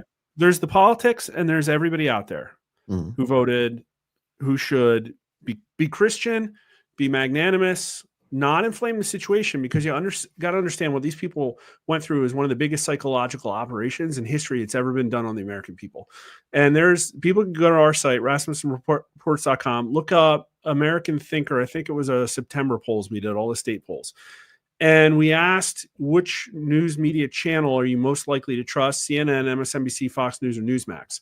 Then we asked the people, what is the number one issue that the next president has to fix? and we put in illegal immigration, prices, protecting democracy, and abortion. And the MSNBC people, it was over the top, protecting democracy, 46% of them in the swing states, and another 25%, I think, abortion. So 3/4 of them. They believe the democracy was on the line, like we're going to collapse if Trump won. That's the number one thing they said they were voting for. You know what? I have no mercy for these people, man. Because had Biden won, they would be obnoxious right now. Oh, they would be gloating. They would be dancing in the streets. They would be all kind of horrible shit, right? To stick it to us chuds for losing. So I don't feel bad for her. I don't feel bad for any She threatened him. She threatened him. That's a threat. Yeah, and she deserves to lose her job. She's a school teacher. Right. What did she tell him? I'm with you. I would like to see de-escalation, however. And here's why. Again, we looked at how the young women are the soft targets of these psychological operations. Mm-hmm. And now also Democrats, more than anybody else, are afraid of domestic extremism. So they've been taught that the right is violent and is going to come after them. And quite frankly, they're in a state of very high cognitive dissonance right now. Some of these people will wake up. The mainstream media psyop is on literally its knees right now. Like this is an inflection point in which, and like now talking about the political ramifications, not everyone will be held accountable. That's just a fact. And I hate it because I'm a justice guy. Absolutely. But my advice for Trump is, looks like he made a deal with Biden. Fine. Get through the transition. Pay off Kamala Harris's debt. It will help you when it comes time to jail Merrick Garland or whoever, right? Like that's, but at the same time, it can't be, it's a big tent. It's welcoming. That tent is America. These people need to be welcomed back into America because we're the biggest risk of civil war than we've ever been in. And it's because of the news, and it's dying. Shouldn't we hold them liable for all the gaslighting in some way? Or is the death of the legacy media enough? I mean, I think it's glorious that they know they're dying. That's cathartic in and of itself. I do think a strong Federal Elections Commission person could probably investigate in-kind contributions to the Democrat Party, because there were videos recorded of how MSNBC says that they literally just parrot the message of the Kamala Harris campaign. So there might be an opportunity to do that, but then there's probably something from a regulation standpoint. Like, listen, get rid of all public funding, right? Boom, that should be done immediately. NPR, PBS, like, sorry. But then I don't know, this gets into like Section 230 and this the Month Act, whatever it is called, like there has to be probably a policy fix, but it's Twitter. Like that's what I mean. Like Twitter doesn't concern me as much because there's so much. Everybody gets to say their piece, so you can see, oh, this person. Elon buying Twitter saved our country. I agree, but that's why he was saying save the West, save the Western world. Yeah, absolutely. But that's why he said this is the last election if you don't vote right, and he was serious. He's like, that's what I'm saying. We don't want these people in blue sky. They have to come back. They should be welcomed into societal dialogue. We don't want people splintering off. Hey, no one told them to leave Twitter or X. Like I agree. Yeah. Blue Sky, there was an article that came out this morning. It says that Blue Sky's moderators are overwhelmed by the request for censorship. Yeah, I call it they're all ratting on each other. Monitor singularity. You guys ever see that? You ever see that famous video? It's like at a college comment or something. Like, point of personal privilege. My pronouns are he, him, and please don't clap. That's for like noise sensitive people. It bothers them. You guys see this video? I imagine that's what Blue Sky is like. Just everybody's like, well, there's a lot more furries too. Oh, I'm sure. I know. Kelly Sue DeConnick went to Blue Sky, and her name is Kelly Sue Demonic, and she released her little anti-Trump thing. It was I couldn't believe it that the censors are overloaded. I could believe her doing that, man. She is obnoxious. Well, she said famously, if you didn't like her politics, don't buy her books. I will say, as a half Arab, so I'm a salesman, if you don't like me or my politics or whatever, or my hat or my shirt, buy my books anyway. They're the most entertaining. And a special deal for you, my friend. No limit on books. You want to buy 1,000 books, I sell them to you. You buy them now. BigManComics.com. Everything's got to go. T-shirts, comics, all of it. Get it all. All right. We're going to, what the hell? Oh, Blue Sky Safety. Yeah, no, absolutely. We're going to, I'm going to read the last two and then we're going to get out of here. All right. War Machine 300 gifted 10 Georgia Giant Slayer memberships. Way to go. You know what? I even downloaded special music for this. I've been working on it, trying to up the, let's see if I got it right here. Okay, it disappeared. No, my music, background music. Is this it? No, that's not it. Somebody changed what the hell? Okay, well, I was going to have the applause. Nah, that wasn't it. I had everything set up. It's the big cheers, big stomping in the theater, in an auditorium. I appreciate it. We'll see you Wednesday. We're going to have a member stream right after Verbal and I go on for a couple of hours and bring you up to date on Slayer Unchained. It won't be today, but it'll be Wednesday. Next, we have, there you go. Something like that. That was for you, War Machine. And Oliver Lavery Farage for £5. I have sympathy too, as much as these people are in the wrong. They're also victims of a system that has manipulated and lied to them. See, I'm split on this. I'm no mercy. You can go heal yourself, find the light, but could you imagine right now the damage that they would be doing, what they expected to happen? I also understand Mark's point. We got to get to the point that they escalate. Okay. Let me make a pragmatic point. These people massively over-index in corporate America recruiting and talent agency roles, and so do not smack a beehive. Gotcha. I'll say this: how I look at it, George. I'm a Christian. Yep. God says, "Vengeance is mine," and we all know revenge blackens your soul. It's not good. That said, I believe in justice. So if you come in my house and you destroy a giant window, you say you're sorry, I forgive you. You still have to pay for my window. Correct. To get it fixed. So they do need the punishment that's appropriate. But when we go into vindictive, malicious viciousness, I don't believe it. Yeah, I don't believe in the vindictiveness. I believe in just. I'm just more. But some of the punishment will be hopefully prison for these people, these conspirators, these traitors. Hopefully, it will be prison because you gotta send a message that this kind of shit can't go on. Yeah, they've undermined this. For most of these people, they're just acting like children who didn't get their way. Right. I'm not talking about them. They're like all the announcing, oh, I'm leaving X, and making a big deal out of it, or I'm quitting Hollywood, or I'm moving to another country. It's all theatrics, man. They're acting like spoiled children who didn't get their way. Yeah, those I don't care about. Those are babies. The ones I'm like, just make fun of those. Honestly, just meeting with mockery, stuff like that. We're nothing better than ridicule. I want us to. We read everything. It was great to meet everybody here. Mark, I really hope you come back. It was wonderful to have you here. I loved you on. Follow me on X, Mark. I love following. Yeah, you. well, follow me back. As soon as I get off, I want to pitch you an idea. This is, I think, you need a comedy satire of Kamala Harris running a super secret dark op to reconstruct alien technology to save us from an invasion that nobody knows about. I think that'd be absolutely hilarious. And we'll have Tim Walls will be the dashing male lead, right? Yeah, God. So this is really cool. I talked to George before. Nice to meet you, Verbal, and Gabe and Tom. Really happy to be here. And yeah, absolutely. I'm not going to be very busy for the next 3.5 years, but there's going to be a lot of crazy stuff going on to talk about. So before we do our outro, I thought this would be a great way to go out. This is all about America. We're all in this. And I loved, even though I didn't like the fight with Tyson, because I can't stand Jake Paul.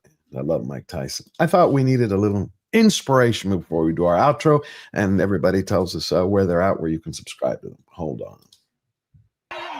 That gets me every time. I love hearing it. I think I need to redo an intro for Slayer Nation with Trump and with God Bless America. All right. The greatest anthem of all time, Whitney Houston. The worst, Roseanne Barr. Love Roseanne. I love Roseanne, but she can't sing. Do you remember when she did that one at the Padre game and she was pulling the pots? There's actually been worse since hers, actually. So who's the Olympic sprinter? Poor guy at the basketball game. There was one not too long ago too that was like Carl really Lewis bad. is the worst one. Carl Lewis, brilliant runner, but brilliant sprinter. He couldn't hit the notes. It was tragic. All right, Verbal, tell everybody where they can find you and what's coming up for you this week. Yeah, guys, you can find me at Verbal Riot on YouTube, X, and Rumble. I have a bunch of videos coming out this week. No live this week, and also trying to hit 5,000 subs. So if you guys haven't subbed to the channel, would greatly appreciate it. Plan on having a big bash once I do hit 5,000, and yeah, that's it for me. Oh yeah, Mark, where can we find you? Where can everybody hear your brilliant insight? Yeah, come to Rasmussen_poll at Twitter, also at YouTube. Basically, what we do is just to ask American questions and report on the results. Usually would be pretty boring unless we were at peak gaslighting. And so the voters don't get what they want. That's what we go into. I'm happy to see everybody there. And thanks again for having me on the stream. Absolutely. Great pleasure. Tom, the man of 1,000 talents. What do you have coming up this week? Turtles. I like turtles. You like turtles. You can find me on Midnight's Edge, Midnight's Edge After Dark, Mead Radio, Midnight's Edge Classics and Retrospectives, or Retrospectives and Classics, whatever we're calling it. Live Archives. You can find me anywhere. And I'm just here sitting back in awe of all these wonderful men that we had on the panel today. It was a great show. So thank you for having me. Oh, always great to have you here. Gabe, my good friend Gabe. Thanks for having me. What a great panel. It was very nice to meet some of the new guys that I hadn't met before. Everyone on the panel, I think I follow all of you. Follow me back if you don't follow me, please. And everyone watching, follow me on X. I'm Big Man Comics. Everywhere else, I'm Gabe Eltaeb. You see how to spell it down there? It's Beetle backwards, my last name. It's Arabic last name. So follow me on all social media as Gabe Eltaeb, but Big Man Comics on X. Guys, go to bigmancomics.com. I already have printed these last spring. This is Dean Cain, All-American Lawman. We collaborated on this great character. If you love your 80s and 90s action and you're pissed off that Disney and Warner Brothers destroyed it and took it away, we have it here. It's gorgeous. These are in stock. They'll ship fast. Christmas cover. This is just a sample from the printer of the cover. This is only available until November 30th. Then it goes back in the Disney vault. I'm not going to be selling these again for a while, so you have a chance to get, it's the same book, just with a limited edition holographic kind of Christmas cover on there. That's at a premium for collectors. Please get that. We got apparel, we got everything, and I'm trying to make comic books and entertainment great again. Please, your support means the world to me. I love making this stuff for you, so please check it out, bigmancomics.com. Beautiful. Follow me on YouTube. Sorry to interrupt. Follow me on YouTube. I'm almost at 10,000. That's good. Let's everybody go subscribe to these amazing minds. Thank you all for coming. God bless America. God bless you, chat. You know what you have to do. I'm going to see you tomorrow night. You know, I haven't named it yet. It's just me and you hanging out. And then Wednesday, it's going to be Verbal Riot and I together on Slayer Unchained. And then we'll be back on Friday. I'm going to start a new show. Till then, have a blessed week. Whatever you want, I hope it comes true. Eat your Winnemans. And remember that to win every battle, you got to stay true to yourself. Remember the key words. We never bow down. We never bend the knee. Always forward.